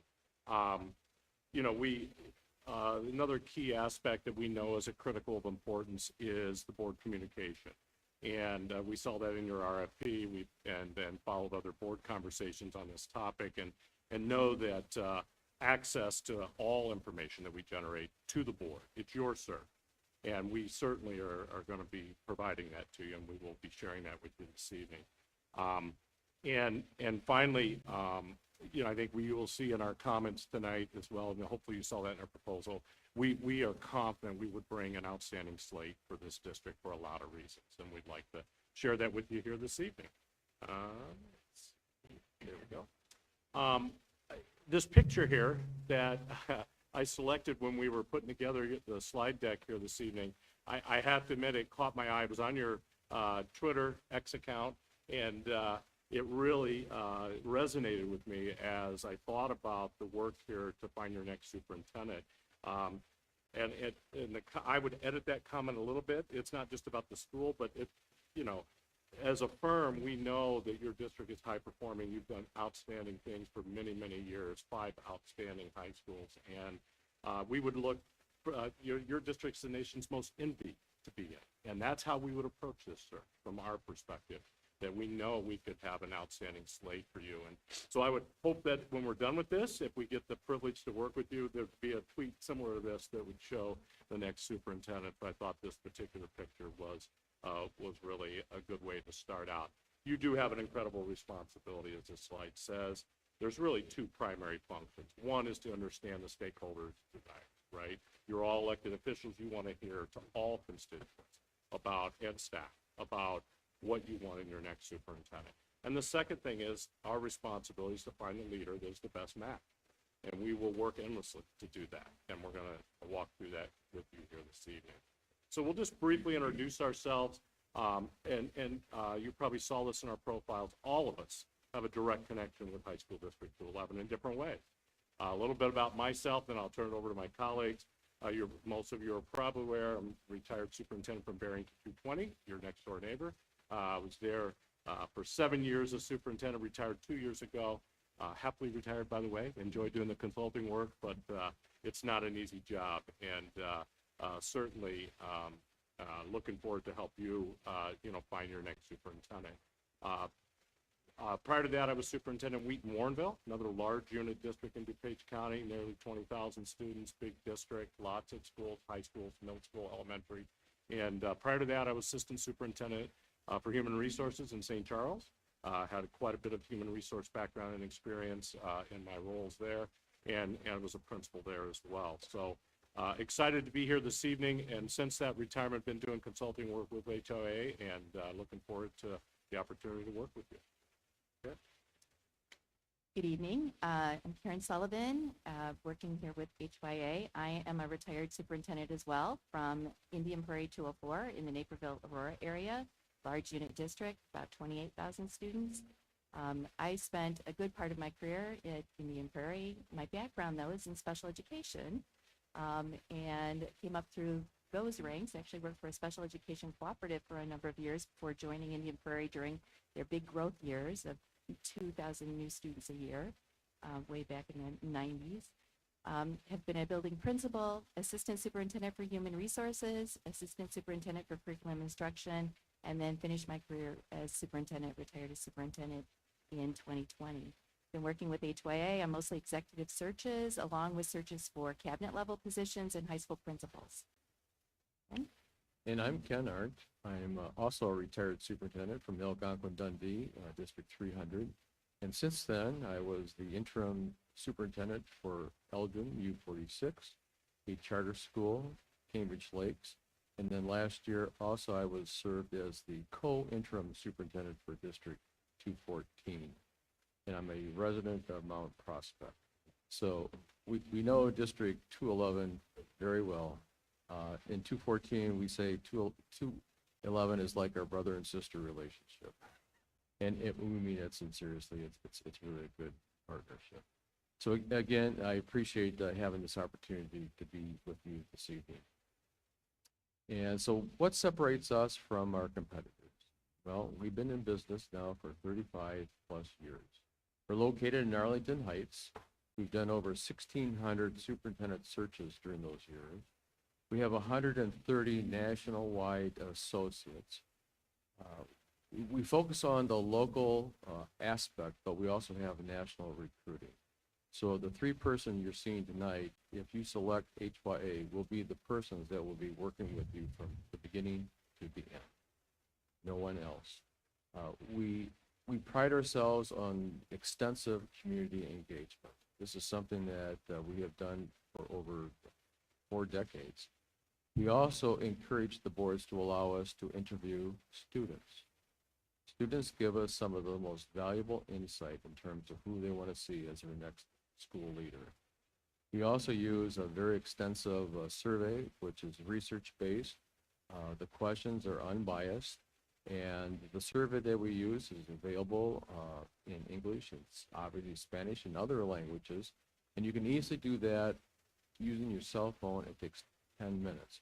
We mention that because it gives everybody an opportunity to at least weigh in terms of who they wish to see as their next superintendent leader. The HYA process is basically 4 stages. One is engage, and that is we will spend time with the board and making sure that we take care of all the necessary aspects of the board is looking for. We work only for the board and with the board. We do not have a hired or a preferred slate of candidates that we wish to want to see get employed. Everything that we acquire during the search will be made available to the board on a private board portal. So you'll see all the applicants that applied, not the persons that are on AppleTrack. Likewise, we will also characterize those applicants in Tier 1, Tier 2, Tier 3, meaning the Tier 1 persons would be the persons that we feel best meet the needs of District 211, that have all the criteria that the board is looking for, that we've heard from the community surveys, the focus groups, and the second. Tier 2 are people that are kind of in between. You know, they could be a possibility, but they're not as strong as the Tier 1. The Tier 3 people would be persons that probably have no central office experience. They want to be your next superintendent, but they really don't have the qualifications that we feel District 211 is looking for. But the bottom line is you'll see everybody's application, resume, etc. that we receive. Recruiting is very important. Advertising is important, but recruiting is more important. In fact, most of the persons that we slate are persons that we have recruited, persons that have been recommended to us. It might be an internal candidate. It might be somebody from their area. You're looking at 3 experienced superintendents, and a lot of people know us, and we know a lot of people. We also use a lot of the professional networks because your success is our success. We want to make sure we only select persons that we feel will be a very good match for 211. In terms of the selection process, we work with the board. That is, we work with you in terms of, okay, these are the candidates that we recommend, but if you want to interview somebody else, that's fine. We'll show you, in fact, we see in terms of the board portal who has applied. But then we also help you develop the interview questions. We also make sure that all the candidates know what's going on. We do all the behind-the-scenes stuff in terms of the appointments and et cetera. So again, the board does not have to do any what I call the grunt work. You just have to focus in on finding the best candidate. We do all that other information for you. And last but not least, we want to make sure this person is successful. So once you select your superintendent, we will work with him or her to make sure that they are successful and just not leave them. In terms of the gauge phase, again, the board planning meeting is very important. We ask all the board members to be present. We go from the beginning to the end, making sure that the timeline is something that works for you. We are not in any rush. We work during your schedule.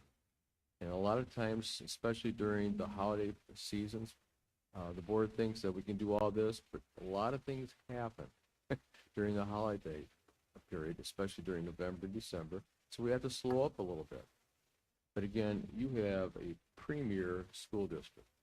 There's no reason for you to feel that this needs to be rushed. You're going to get very qualified candidates. In terms of the focus groups, those are the persons that we work with your staff and the board to make sure that we cover every important stakeholder group that is a part of District 211. And we also provide for you a list of suggested groups. I mention that because in some of the searches we've done, the boards have forgotten about very significant groups, which was problematic later on. So we make sure that you really have thought about all the groups that you want to survey. And that takes some time. It's not a rush. In terms of community forums, likewise. What we have found out, if there is such a thing as a positive outcome of COVID, is if we do evening meetings, we get better participation doing it virtual or online. Many of ours are face-to-face interviews, no question about that. But for some, it's better if it's virtual. So again, we work with the staff, we work with the board to make sure what would be the best vehicle. And lastly, not least, the stakeholder survey is research-based. Takes about 10 minutes. This is an example of what the results would be like. And it basically gives everybody an opportunity to weigh in terms of what are the priorities of District 211, what are the things that need to be addressed, and what do you want to see in your next superintendent. In the recruit phase, which is where we think we have a significant advantage, I'm going to point out a couple pieces. The leadership profile query, we have leaders across the country that put their leadership profile and their information into our website. We are able to then put keywords into that based upon the leadership profile that's developed from the surveys and from the focus groups and what you've desired, all of those characteristics and competencies that you desire in your next superintendent. And we can search that database for those skills and have some folks that we can also tap into. Our advertising analytics on the website also are top-notch. You'll be able to see exactly how many views your positions are getting. You'll be able to see how long they've looked at those views, not just clicks, and some of those pieces. The thing you need to know about the HYA website is we post every job that's available across the country, and that's why our website is viewed most often, because every job is there. So even if we unfortunately do not get to serve you, we will post this job on our website, and that drives a lot of traffic to our website to look for positions, along with all the other advertising that we would do. But the biggest piece is what Ken mentioned, and that is our associates that we have across the country, over 130. Part of our obligation as associates is we help with calls from other associates who say, we're looking for a candidate with X, Y, and Z. That's part of our charge, is to also help with that recruiting. So we have a very large, diverse network of candidates across, or associates across the country. A third of our associates identify with one other race other than white, and 46% of our associates are women. So we really look to those diverse. We're involved with a number of state and national organizations. Our associates lead the Urban Superintendents Academy. They lead the Aspiring Superintendents Academy as part of the National Superintendents Group. But just having that diverse network that we can reach out to. We are very well connected in the local area. We're very well connected in the state of Illinois and actually pretty well connected nationally, but we also have folks that we can call all across the country about this position or about candidates who apply for this position. We are really interested in making sure that we give you a very diverse slate of qualified candidates who have the relevant experience in increasing achievement for all students. That's really what we're looking at, is that relevant experience of increasing achievement for all students. So we are involved, our associates are involved in these organizations, the American Association of School Administrators. We were the search firm. Matter of fact, Brian was part of that search team that found their executive director. We've done the last 3 searches for the ALAS group, which is the Association of Latino Administrators. And we have associates that are part of the National Alliance of School Black Educators. They advise our firm on appropriate policies, best practices, research, and are available to us. And if you look at our website, you can see some of the work that they're doing across the country. On the select phase, this is where the groundwork that's made with the leadership profile that's developed based upon the forums, the individual interviews, the community groups, and the information from the survey really compiles that leadership profile. So those are the things that you want to see in your next superintendent. They're the skills, the dispositions, the competencies that you want to see that are important to the 211 community. We base our screening interviews on that information. So we don't have a standard screening protocol. It's customized to every search that we do. So we're looking for, not only do they have the knowledge base behind it, but we're also looking for scenarios or performance kinds of tasks or things to see that they can apply that knowledge and actually do the work, not just talk about the work. So we do that with our screening interviews. They're all tailored toward that, really looking for that. And as part of the selection process for you, we would do an interview workshop with you, go through some of the best practices, we would recommend as part of, especially the finalist interview, that you do some performance-based kinds of activities with the candidates so that you do see them in action, that you do see what's important to you, some of the skills, dispositions, and competencies that you think are really important. We'll show that. We are trained in research-based processes to help you come to some consensus if that's a problem, as it is in some cases. To decide, we hope that we give you such a great candidate pool that you have a really difficult decision.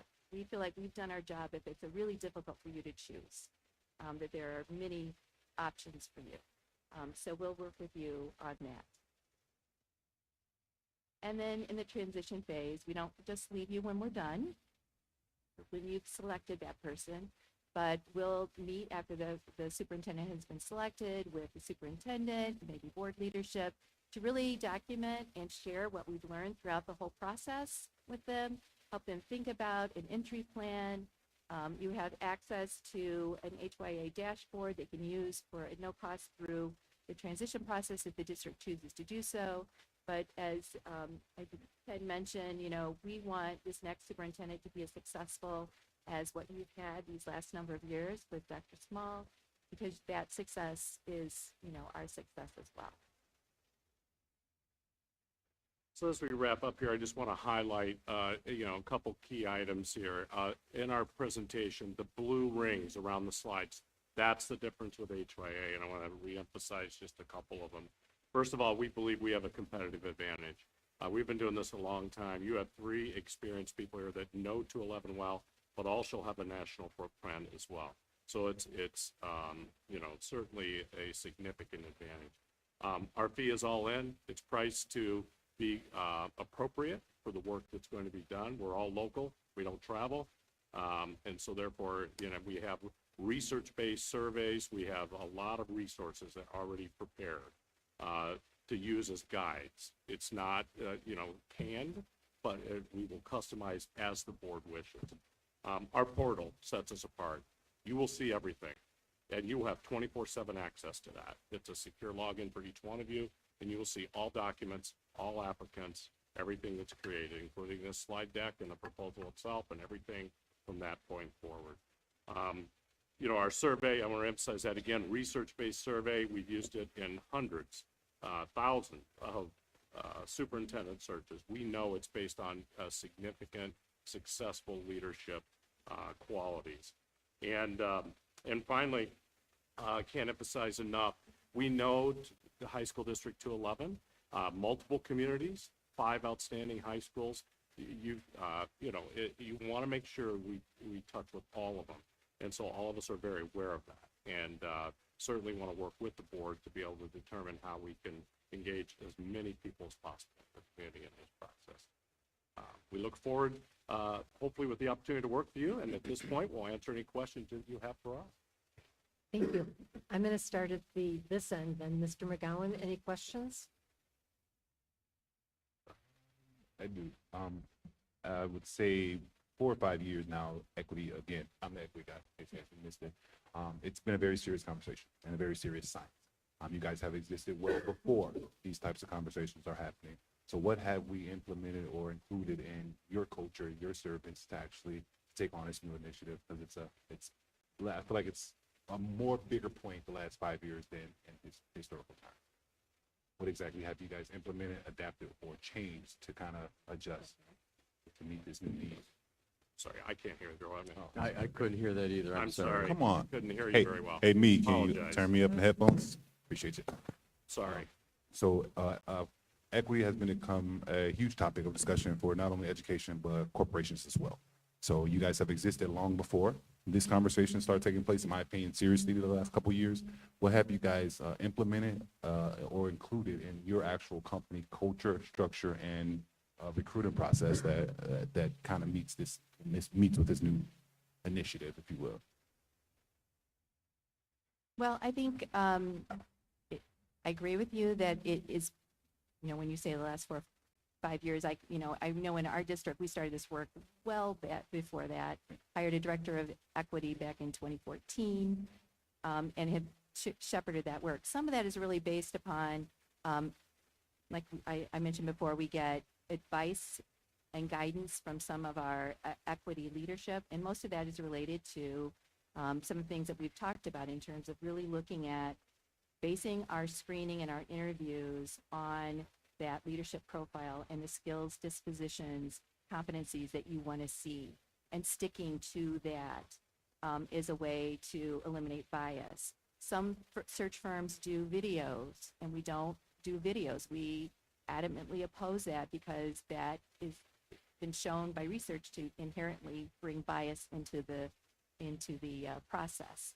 So part of that is building some of those things into our own screening process, building some of those things into our interview workshop that we would do with all of you in terms of how to help and assist you when you're making those final decisions about what those final interviews will look like on your part, and trying to help you also build in some of those performance-based kinds of activities, because that's also research-based in terms of trying to eliminate bias. So we want to bring you a very diverse, slate of candidates, and, but we want them to also have the skills, competencies, and dispositions that you are really looking for, and that they've shown that they can lead, a great district like this and have positive outcomes for all students. I think I want to just piggytail on that a little bit. Sorry about that. I couldn't. I understand. That Karen's point of the performance-based interview component is key, and we highly recommend that. And an example of that would be, I want to make sure, because some candidates are very skilled at doing interviews with groups or one-on-one. I mean, they are. There's an art to that. There's absolutely no doubt about it. And we want to make sure that you may ask them to perform a task for you. right? Especially in a second round at interview, where you have them create something. You want to see that they can actually do the work that you expect them to do. And that would be something we would help you work with, and what would that look like. So that is probably the performance-based assessment, or a performance-based, activity in an interview is critical, especially for a CEO or a superintendent of a school district. And I just completed a search where the slate was very, very diverse. It was 4 males, 2 females, 3 black, 2 Hispanic, 1 white. The board has not made a final decision yet, but I can almost guarantee you that we will present a very diversified slate if you give us this opportunity. Thank you. Mr. Dombrowski? Thank you, Madam President. Looking at the proposal, can you clarify on the advertising, what's the difference between the basic included in fee and, let's say, the 6,600 enhancement? It seems like there's a lot of a la carte options on there. We believe the recommended, which is inclusive in the fee, would be more than appropriate for your district. However, we always show that as an option in case some districts want to go up and beyond. Again, that's where the customization fits in. We believe that our analytics, as Karen shared on our website, our reach into the national organizations, our connections with local, candidates, we do not anticipate challenges generating significant amount of candidates for this position. So However, if you wanted to do it broader, that's why we shared it. So if we wanted to do that, you would suggest it's a waste of money? I'm sorry, say it again. If we wanted to do it, you would suggest that's a waste of money? I'm We would not sure probably what advise- position For your you're taking. district, we put Yeah. that in because inevitably we get the question, well, what else could we do? Or we may get a few weeks into the search and the recruitment process and might not see the candidates we anticipate. So then we might want to go back and come to you and say, hey, we're not getting what we thought we were going to get, and here's some options for you to consider. We share that up front. So I okay? guess my question is, what am I not getting with the basic? It is a national, you can see what's there, right?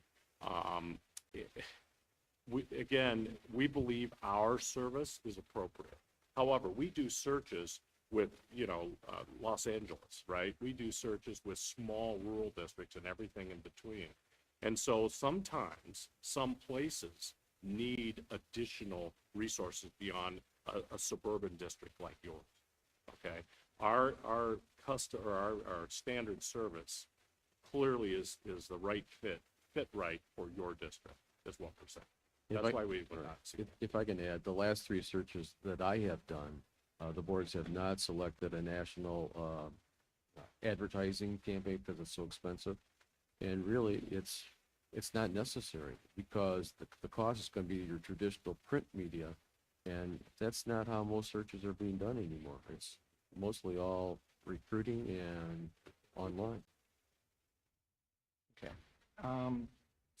Thank you for that response. Again, the background check on the final candidate that we select would be an additional cost that we would take on. And we leave that as a board option as well. Some boards want to do just the finalists. Some want to do maybe a couple finalists. And this is stuff beyond any search consulting firm can do. This is, a private firm that goes into financial history, all types of different things, of reports that we could not access and generate. So then it wouldn't be something that would be redundant to your background check? Correct. Okay, thank you. And then finally, I note that we have basically 4 days or 5.5 hours per day of service, with the second half payment being at the handoff once the slate is presented. Do the fees include debrief, candidate liaison interface? Do you reach out and provide to the candidates that may not be selected just the decision that we made, or is that on us? And then as far as the post-search feedback of what the candidates' experiences were, How is that divided? What's included, what's not? What document do you present to us? We do all. We do all that. We do it all. Okay, because it's not clear, and so I'm Great asking question. because. We do it all. Okay, so. The if board's we- not expected doing that unless you want to. So For if we ex- burn through all the 22 hours early on with the setup stuff, you'll still do the debrief, or we'll be looking? Yeah, Okay, because it says you'll look for another $2,500 a day, so I just want to. Oh, no. No. You will, no. This would be something if something gets way out, out of reach, and then we would have to discuss that. We would do all of that follow-up with all the candidates. Now, there is one exception. If you have an internal candidate or two that you might want, because they're your current employee, right? And you, let's play this out, in case you don't select them, you might want to do some of that follow-up yourself. Many times boards choose to do that. We'll do it if you want us to do it, or it's yes and both, too. My biggest concern is there may be a board member who has experience in this field who is calling you more than 24 hours. Thank you, that's all I have. We are here to serve. We will meet your expectations. Ms. Campbell? Hello again. I remember y'all from 2019, so I never forget a face. And this firm was one of the finalists in the superintendent search at that point. So I remember that presentation from several years ago. I appreciate seeing you again and the presentation here this evening. I do have, looks like 4, maybe 5 questions. I'll try to keep them as brief as possible. I know that we're doing a lot of yapping tonight. My first one is, and forgive me for being so frank, but that's just how I'm built. When I'm looking through your proposal, and I appreciate, the reference organizations and the comparable sort of searches that you've listed here, I very much appreciate you included your fees for those various searches. I find that I appreciate the transparency. One sticks out to me, and I wanted to ask a clarifying question here, and that is the Township High School District. So I'm on page 19 of the actual proposal for board members who are trying to follow along. For Township High School District 214, obviously very, very comparable in size and locale. And the superintendent base salary with the fee, et cetera, that fee is considerably higher than the other fees on that list of $56,000. I know that there, it says an extended search process, but I'm just seeking additional clarification on what might drive the price up that significantly versus the other searches you've listed. There was a couple. I was directly involved in that search and on that team. It really had to do with the immediate seed needed for an interim. We spent a significant amount of time working with the board much differently than we would do this search and searching for an interim. We put together 2 searches basically, because we created a slate in a very short period of time, over about a 2-week period, because the superintendent was leaving mid-year. And so therefore, that was it. That was the extra work, several meetings with the board. It was really double. We kind of did a double search is why. That's it. That's the answer. Thus the double fee. So that makes sense. That checks And out. we went through the whole interview process. We did everything. Yeah, I appreciate that. Thank you. My next question is, excuse me, about the timeline. And I know you made comments previously in your presentation that, you offer a lot of flexibility. It essentially can be what we want it to be. That being said, in your proposal, it says here that community engagement phase would be taking place over the summer. We were responding to your RFP because the timeline that was in your RFP had you hiring a superintendent in October. So the only way to do that is to do that over the summer. We would obviously have that conversation with you about the reality of what that would mean. And if you truly want stakeholder involvement, which I've certainly heard, we would probably talk to you about reconsidering that and moving it to, once school has started. Then we'd have access to staff, we'd have access to students, better access to parents and others in the community. But we work for you. So, your timeline is our timeline. If That was we're our insistent. response. Yes, I appreciate that. Thank you. Yes. My next question then is, there was a heavy focus on in-person events for that community engagement, which I love to hear. I like in-person focus groups and at least making sure that we're extending as many invitations as possible for input. I was wondering about translation services for any of those in-person events. You know, we have a very diverse community here, and there's a significant number of our constituents that do speak. Of course, Spanish is the thing that always comes to people's minds, and we have a lot of Spanish speakers here. But we also have significant portions of our constituents that speak other languages. I understand that this might incur additional fees, and I'm not really asking about the logistics of that at the moment. I'm asking, is that available, that kind of service available for in-person events? We would typically work with the district because typically the district may have some of those resources. And that's generally what we would do. However, I mean, we have associates that are fluent Spanish, right? But if you have other unique languages, that's where that definitely comes in. And lots of times those individuals of your staff have connections with a lot of those community members that they're more comfortable with as well. And so that's been our experience, right? However, if you asked us to find people, we would find people. Okay, great. So yeah, 2 more questions then, looks like. Apologize, maybe 3. So the next one is, you know, you were talking about how important it is to get student input. Can you give me an example of what that's looked like in a previous search? Well, we absolutely want to go into your high schools and talk to students. So we generally have, you know, principals put together student groups, varying, you know, we typically try to get freshmen all the way up to really come and talk to us. And we'll do the same kinds of questions that we do out within the community. We've also done surveys specific to students. Brian and I just did one where we had 600 students in a single high school respond to the survey. So that personally is my favorite part of doing the search is hearing from the students, and they're unfiltered. They'll tell you exactly what they think and what they want to see in a superintendent. But we think the student voice is really important. We enjoy that. I do. Yeah. And when we present our final report, which is the leadership profile report, you'll hear what we heard from the students along with the other groups. Okay, so it's a public document, and it's something that we also encourage you to put on your website so everybody can see that their voice was heard. And again, like with the student survey, a lot of times teachers will it takes only 10, 15 minutes. They'll take time out of the classroom and say, okay, let's fill this out. And let your school board know exactly who you want to see as your next school leader. And they take it to heart. So I have one more question and then just one request to clarify. My last question then is, how do, you know, you're saying in this portal, which I'm very interested in, I like that we would be able to see everybody regardless, you know, but you mentioned these 3 tiers that they're classified into. Who does that or what does that? Is that an algorithm or is that a human being that does that? We do it.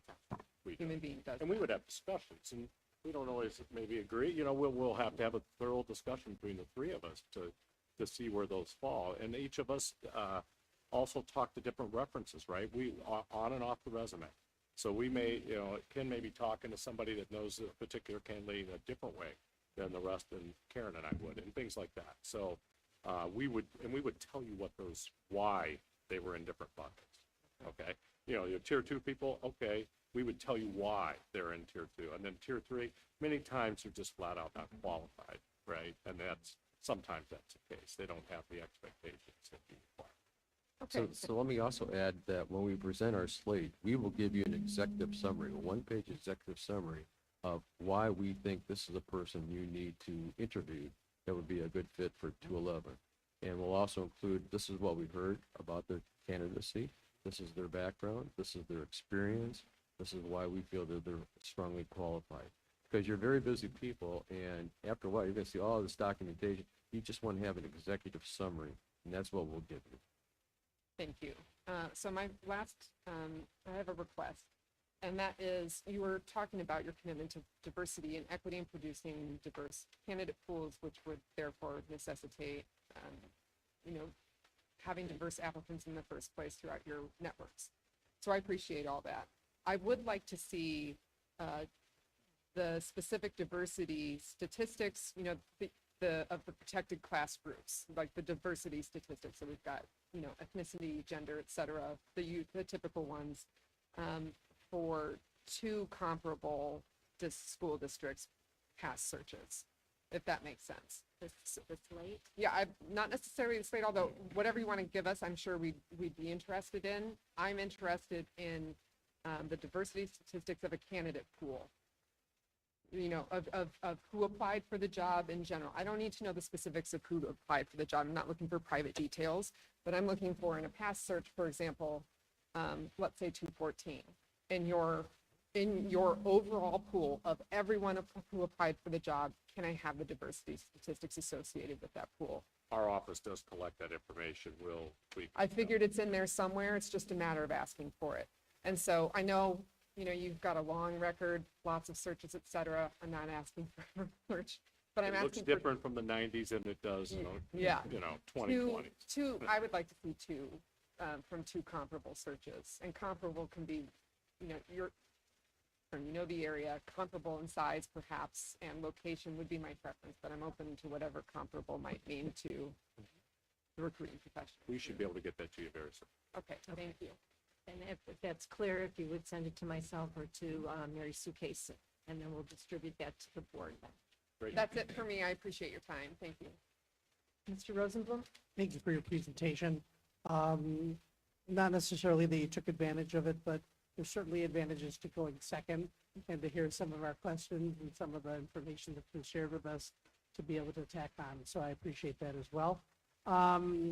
So you mentioned portal access, and that I just want to emphasize that each board member will be able to, at our leisure, go in, see the information, review candidates, be able to say, how come this one didn't make the cut? We'd be able to ask those kinds of questions. Absolutely. If there was a board member or two that wanted to know that information. Absolutely. Okay, thank you. 24/7. Pardon me? 24/7 act. Thank you. I want to make sure that there's clarity that although this is my area of expertise, we're also paying you to do a job.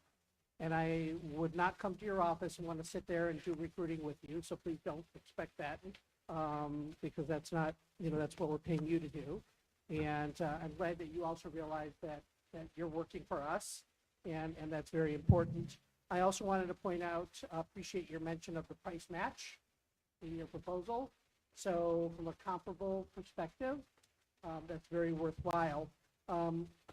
Dr. Sullivan, thank you for feeding me back my words about your job to make it hard for us to make a decision from an awesome slate of candidates. That is feeding words back to me that I give to hiring managers that I work with on a daily basis as well. And I found it interesting regarding the tier 1, the tier 2, and the tier 3 rankings of candidates that you would provide to us. Is there any thought, and I know, this is pulling it out of a hat, do you have in mind from your previous experiences a number of candidates that is maybe an ideal number of candidates to give a board at a reduced slate? I mean, obviously if you find 30 great people, that could be a little overwhelming to a board to try to make it, narrow the field from 30. That's your job too, right? So is there an ideal? Do you try to keep it to a half a dozen or a dozen? I mean, what 5 to 7 is usually our target. However, if you tell us you want 10, we'll give you 10. I mean, but 5 to 7 is what we recommend. That's what you have. You hired us to vet this out for you. And if you interview all 7, let's say you have 7, you interview all 7 of them, and you say, all right, these don't work, then we'll get back at it and bring you 5 to 7 more.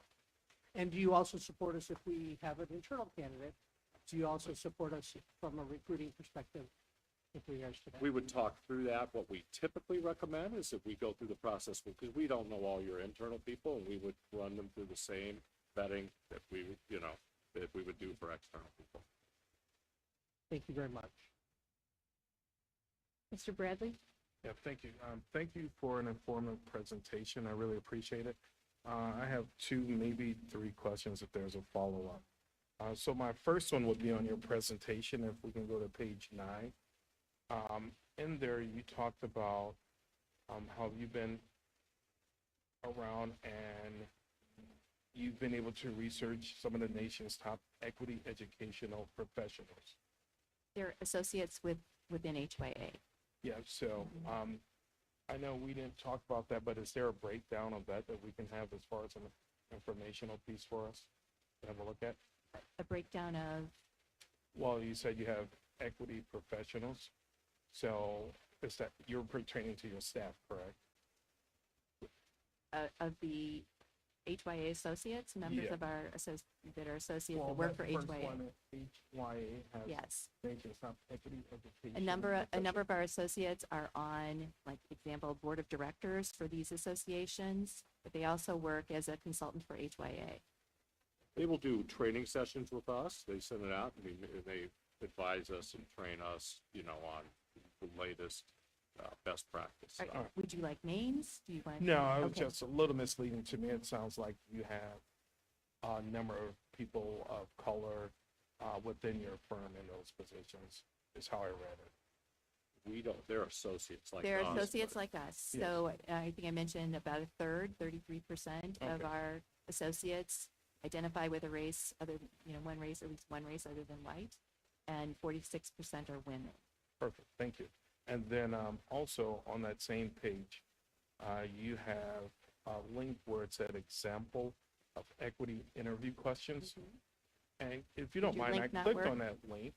And to me, when I read those questions, I didn't see anywhere in there how you would be able to source equity in those questions. So is there a particular reason why those questions were chosen? Are you able to click on it?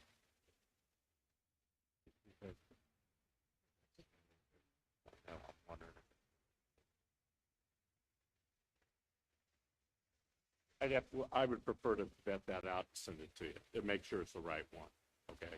If it's a hot link. Did you click on it? Yeah, I was able to click on it. It does go to it? Absolutely.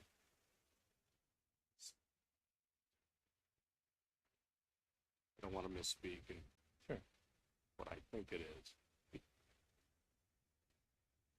Well, I'll give you an example. Number one, it says, please tell us why you're interested in this position and why you're considering the position. Yeah, it's on page 3. That's okay. Okay. Or What the this, equity, I'm these sorry. are examples, yeah, these are examples of our general questions down at the bottom.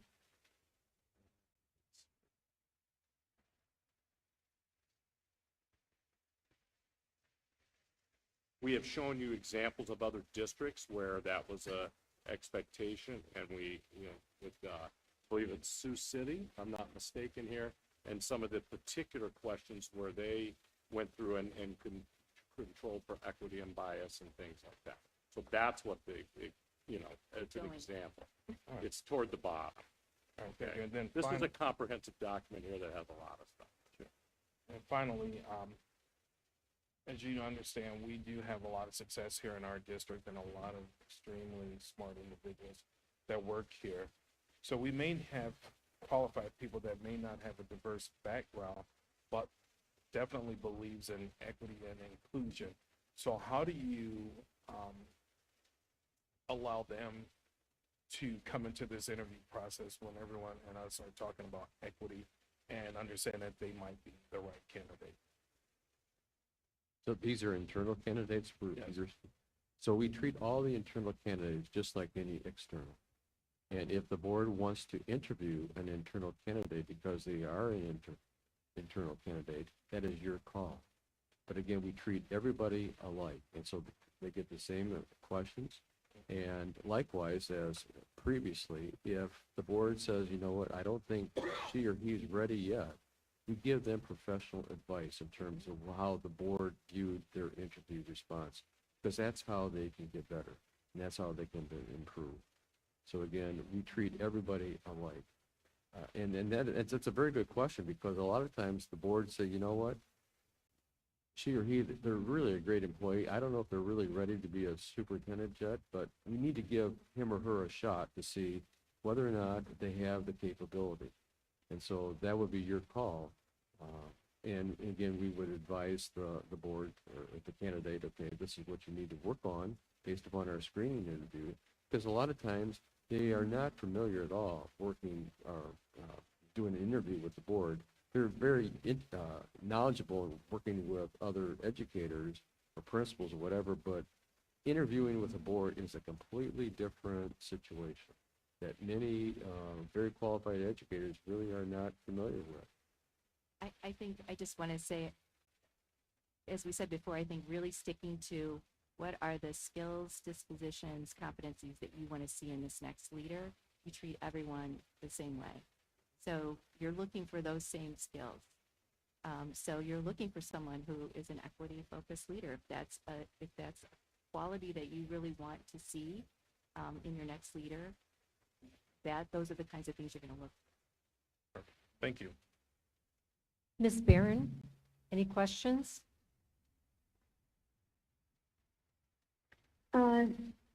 No questions. It's really hard to hear over the phone, so I'm trying my best to listen to all the questions and the answers. But I believe Ms. Cabell asked something about how students are engaged in this process, and I believe somebody gave an example. Can you just repeat that example just a little bit louder for me, please? On how students are engaged in that process. Student engagement. Okay, so we would engage students at each of the high schools in terms of working with the building staff, of getting groups that we could meet with and do it in a group meeting. We also would like to engage students, if you wish, through the survey process. The students can be one of the groups that get the same survey that the rest of the community gets. And we would really look, those are the main areas in which we would engage students, really go to the high schools during the school day when they're there to try to get the most participation that we could. Many times we have students show up at the community forums too, because they're open to everybody. So we've seen that several times.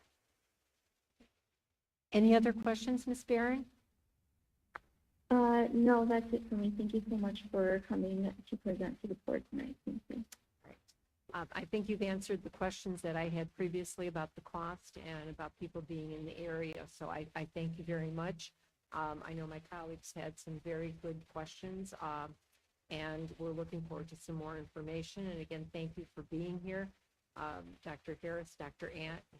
Arndt, Dr. Sullivan, thank you very much for being here and answering all of our questions, and we wish you a good rest of the evening. Thank you. Thank you. Thank you.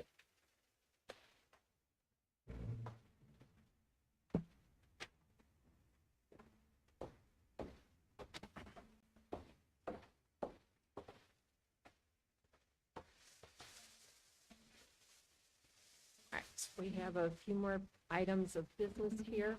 Our next is the summer curriculum projects, and the recommended action is that the Board of Education approve the summer curriculum projects at a cost not to exceed the following per grant. Title I, $140,000. Title II, $180,000. IDEA, $18,000. May I have a motion, please? So moved. Second. Okay, any discussion? Okay, roll call, please. Ms. Cabell? Aye. Mr. Rosenblum? Aye. Ms. Barron? Ms. Barron on the motion for the summer curriculum projects? Aye. Mr. Bradley? Aye. Mr. Dombrowski? Aye. Mr. McGowan? Aye. Mrs. Klinowitz? Aye.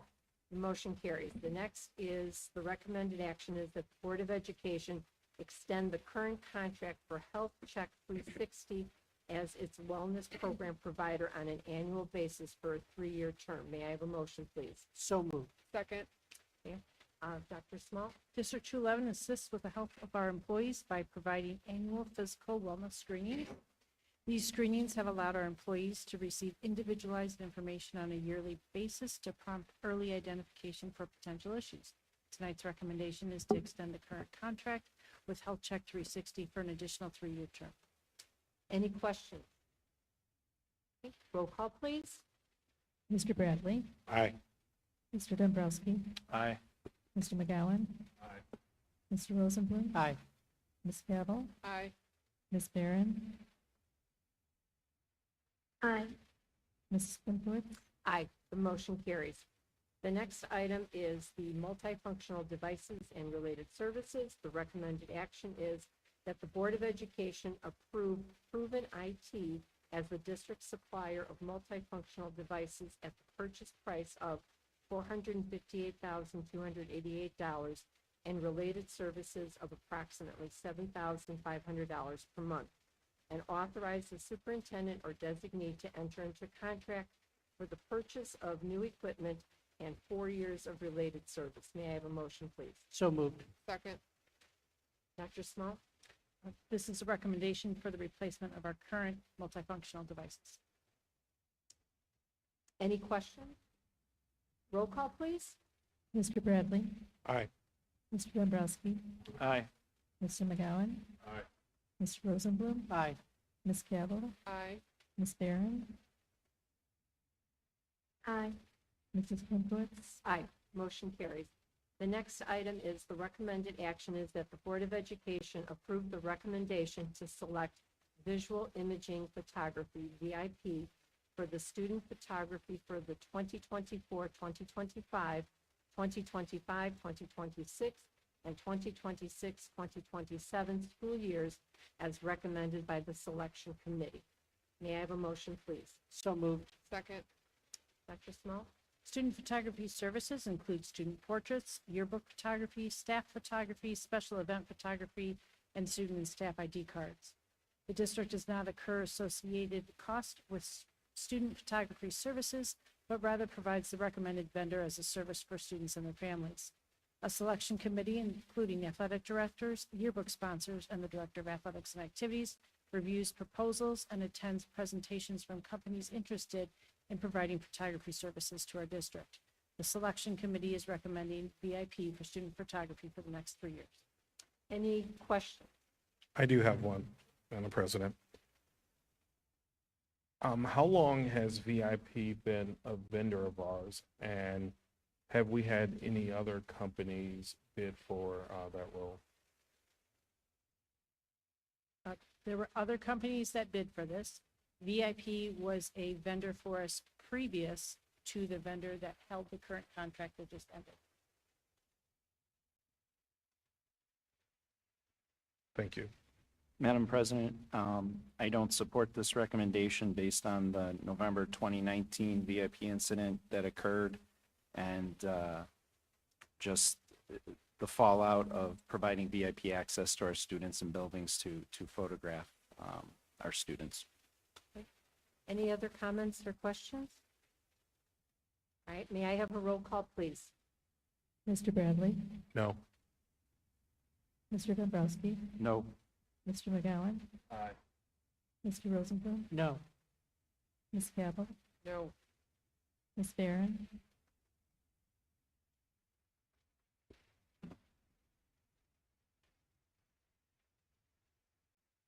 Aye. Mrs. Klinowitz. Aye.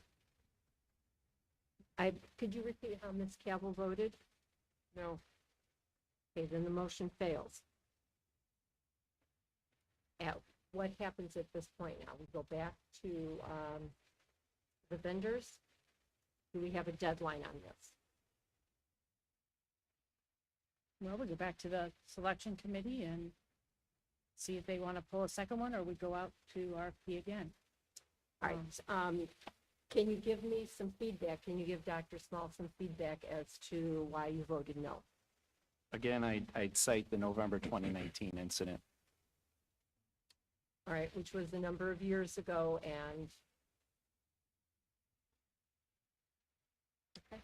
Well, I wasn't aware of that incident, but my opinion of whether it's the owner or an employee is not very professional or doesn't conduct themselves in a professional way in public.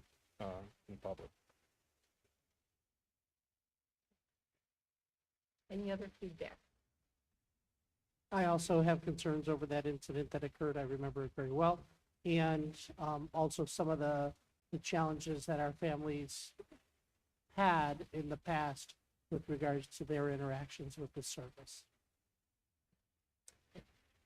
I'm of the same. I'm in agreement with Mr. Rosenblum and Mr. Dombrowski. I do understand the complexity of what we're essentially asking. We are a big district. We cover a lot of ground. We have a lot of buildings and a lot of events. So I understand that that is going to very much restrict the number of companies in the pool that can actually provide the service that we're asking for, unless we broke up each school and did it, which we have also had discussions about following the November incident.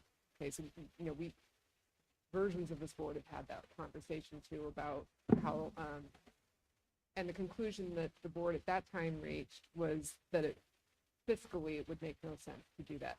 So I understand the complexities of what we're essentially asking, and I'm speaking just for myself, am open to this firm providing a bid if they're able to provide some sort of assurance that would alleviate our concerns about the protection of student privacy, which is obviously very important to the board as a whole, but what we're talking about, and, you know, professional conduct, it seems, is a concern, et cetera.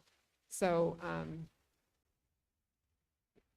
I understand it's adding complexity to an already complex situation, but at the end of the day, like, we're sitting here and we're paying good money, and we want to make sure that the end users here, for our students that are actually going to be footing the bill for this, are getting the quality of service that they should expect, not just as constituents of 211, but for the amount of money that they're expected to provide. Anything else?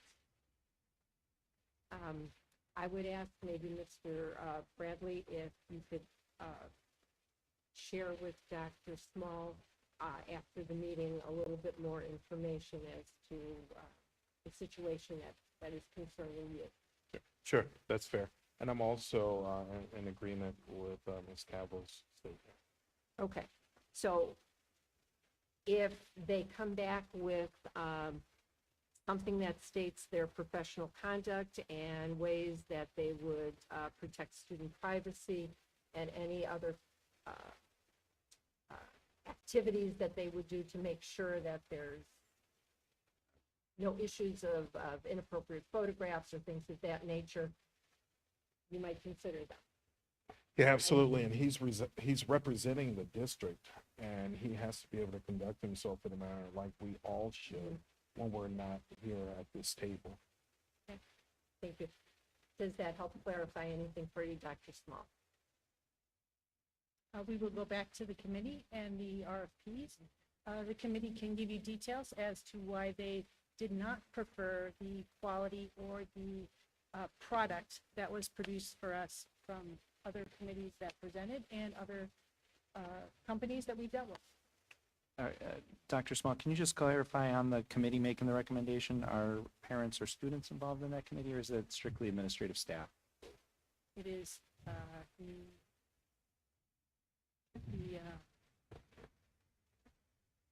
yearbook sponsor. I can give it to you. They're faculty, they are staff. not It administrators. is staff. So it's faculty, so Staff who see the pictures and use the pictures. Faculty and just for administrators. the yearbooks, that they're not the ones purchasing the portrait photos or the parents that are No, but we feedback? readily get feedback from parents who are not happy with their students being cropped out of a team picture, and we have to go back and take the team picture again. Pictures that are fuzzy, we hear all of that. Okay, thank you. All right, so we're good in regards to that, and Dr. Small is going to go back and talk to the committee and then bring this back probably at our next meeting? Possibly. Possibly. As Okay. soon as we can, we'll bring back. Okay, all righty, thank you. All right, then that takes us to the next item. And that is the next recommended action is that the Board of Education approve the partnership with Nitty Development LLC to build one house per year for 3 years, beginning in the 2024-2025 school year. while providing students with practical construction learning experiences alongside construction professionals via the curriculum provided by Builder EDU, and authorize the superintendent or designee to enter into a contract with Nitty Development LLC for 3 years and Builder EDU for the use of the curriculum pending final attorney review. May I have a motion, please? So moved. Second. Okay, Dr. Small? The current robust building construction program of District 211 is not commonly found throughout the northwest suburbs of Chicago, and we are proud to present to the board a unique opportunity to continue to develop this career pathway. In the spring of 2019, Nitty Development purchased our 62-acre parcel from us, currently known as Summit Grove of Schaumburg Subdivision. 3 residential lots were set aside for the use for the district for the purpose of constructing our student-built houses. Nitty Development and the faculty from District 211 have been meeting to envision an enhanced version of our current building construction program. Nitty Development, in partnership with Builder EDU, who would provide the curriculum, are offering the opportunity for our District 211 building construction students to work side by side with construction professionals on the job at the site at Summit Grove in Schaumburg. Students would learn construction skills in the classroom lab space in connection with our District 211 teaching staff, and then move to an adjacent lot to build the build site, where they'd be involved in the construction of a house while continuing to be under the supervision of our staff, but expanding to work directly with our trades professionals. District 211 students will gain an enhanced hands-on experience that may launch them into a career in construction. This program may also lead to additional professionals in the construction industry, partnering with their local high schools to develop the interests and skills of students interested in the career in construction. Any comments or questions? Yes, very supportive of this. Appreciate the partnership with Nitty, Builder U, and District 211. Can't support and tout this program highly enough. The only question that I have that I'd like to have a little more information on is the personal background checks. Who's responsible for conducting those, and to what level is that determined?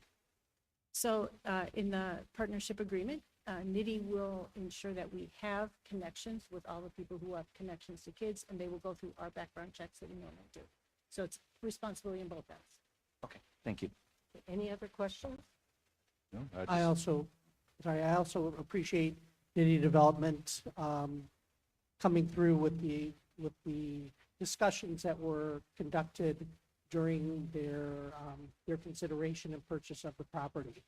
And I think this is a great opportunity, as has been mentioned, to collaborate with them and partner with them for the benefit of our students and the community.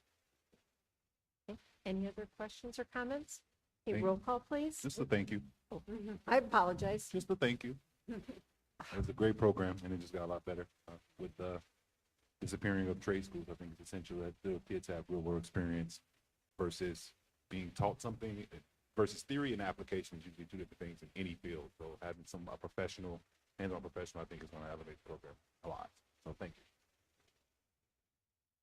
All right, anything else? Roll call, please. Ms. Barron?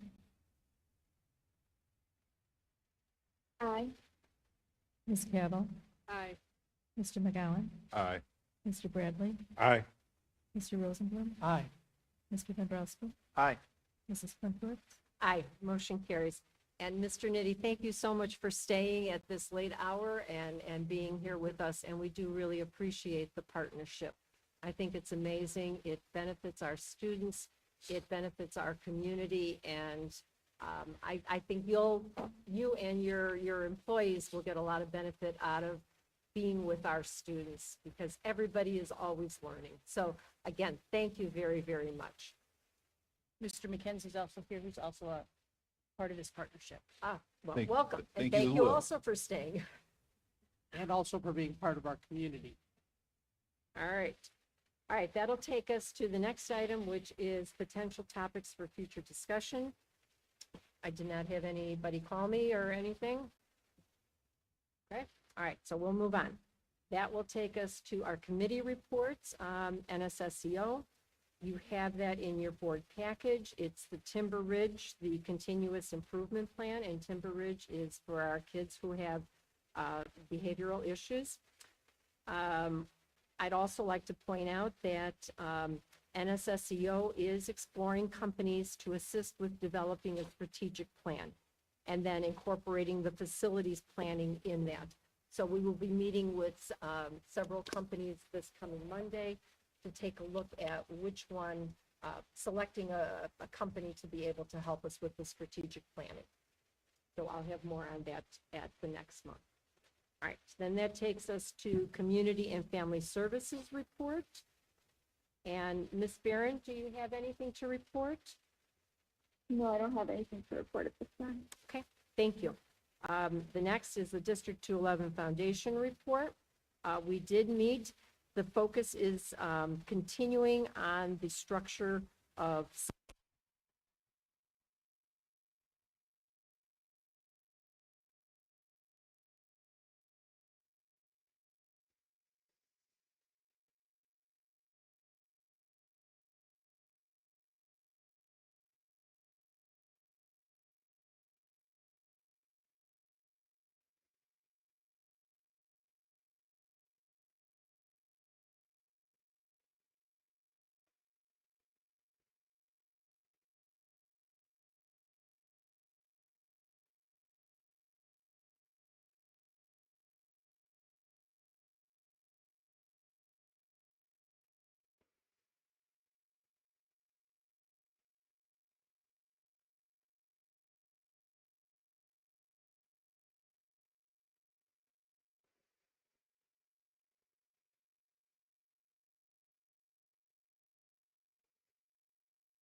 increase is sharply effective December 2027, according to the national contract of the District 211 teachers. Amy Spitzer, effective May 2025, according to the national contract of the District 211 teachers. Donna Kokolich, effective December 2027, according to the national contract of the District 211 teachers. May I have a motion, please? So moved. Second. Wait, any discussion? Please roll call. Please. Mr. Rosenblum. Aye. Mr. Bradley. Aye. Mr. McGowan. Aye. Ms. Cavill. Aye. Mr. Dombrowski. Aye. Mrs. Klumpowitz. Aye. The motion carries. The next item is that the Board of Education accepts the retirement request of David Yates effective December 2024 with the incentives in the master contract of the District 211 Teachers Union. May I have a motion, please? So moved. Second. Any discussion? May I have a roll call, please? Mr. McGowan. Aye. Ms. Barron. Aye. Mr. Bradley. Aye. Ms. Cavill. Abstain. Mr. Dombrowski. No. Mr. Rosenblum. Aye. Mrs. Klumpowitz. Aye. The motion carries. The next item is that employee Martha Alicia Castrojohn be suspended for 7 days without pay. Further, that the board secretary notify said employee in writing of this action by the Board of Education. May I have a motion, please? So moved. Second. Okay, any discussion? Roll call, please. Mr. McGowan. Aye. Mr. Rosenblum. Aye. Ms. Cavill. Aye. Mr. Dombrowski. Aye. Mr. Bradley. Aye. Ms. Barron. Aye. Mrs. Klumpowitz. Aye. The motion carries. Next is that the Board of Education terminate the employment of Mario Zamora Garcia due to job abandonment. Further, that the board secretary notify Mario Zamora Garcia of his termination by certified mail. May I have a motion, please? So moved. Second. Any discussion? Roll call, please. Mr. Dombrowski. Aye. Mr. Bradley. Aye. Mr. Rosenblum. Aye. Mr. McGowan. Aye. Ms. Barron. Aye. Ms. Cavill. Aye. Mrs. Klumpowitz. Aye. The motion carries. Next is that effective July 30th, 2024, Kim Davis be appointed as 10-month assistant principal at James B. Conant High School at a gross salary of $119,000. May I have a motion, please? So moved. Second. Any discussion? Roll call, please. Ms. Cavill. Aye. Mr. McGowan. Aye. Ms. Barron. Aye. Mr. Rosenblum. Aye. Mr. Bradley. Aye. Mr. Dombrowski. Aye. Mrs. Klumpowitz. Aye. The motion carries. Next is that effective July 30th, 2024, Rebecca Laporta be appointed as 10-month assistant principal at Hoffman Estates High School at a gross salary of $119,000. May I have a motion, please? So moved. Second. Any discussion? Roll call, please. Mr. Bradley. Aye. Mr. Dombrowski. Aye. Ms. Cavill. Aye. Mr. Rosenblum. Aye. Ms. Barron. Aye. Mr. McGowan. Aye. Mrs. Klumpowitz. Aye. The motion carries. And last, that effective July 1st, 2024, Kathy Zalewski be appointed as Controller and Treasurer, CSBO elect at the Administration Center at a gross salary of $174,100. May I have a motion, please? So moved. Second. Any discussion? Roll call, please. Mr. Rosenblum. Aye. Ms. Cavill. Aye. Mr. Dombrowski. Aye. Mr. McGowan. Aye. Ms. Barron. Aye. Mr. Bradley. Aye. Mrs. Klumpowitz. Aye. The motion carries. And there's no other business to come before the board. The board president declares this meeting of the Board of Education adjourned. It is 10:45 p.m. Thank you to everyone. You too.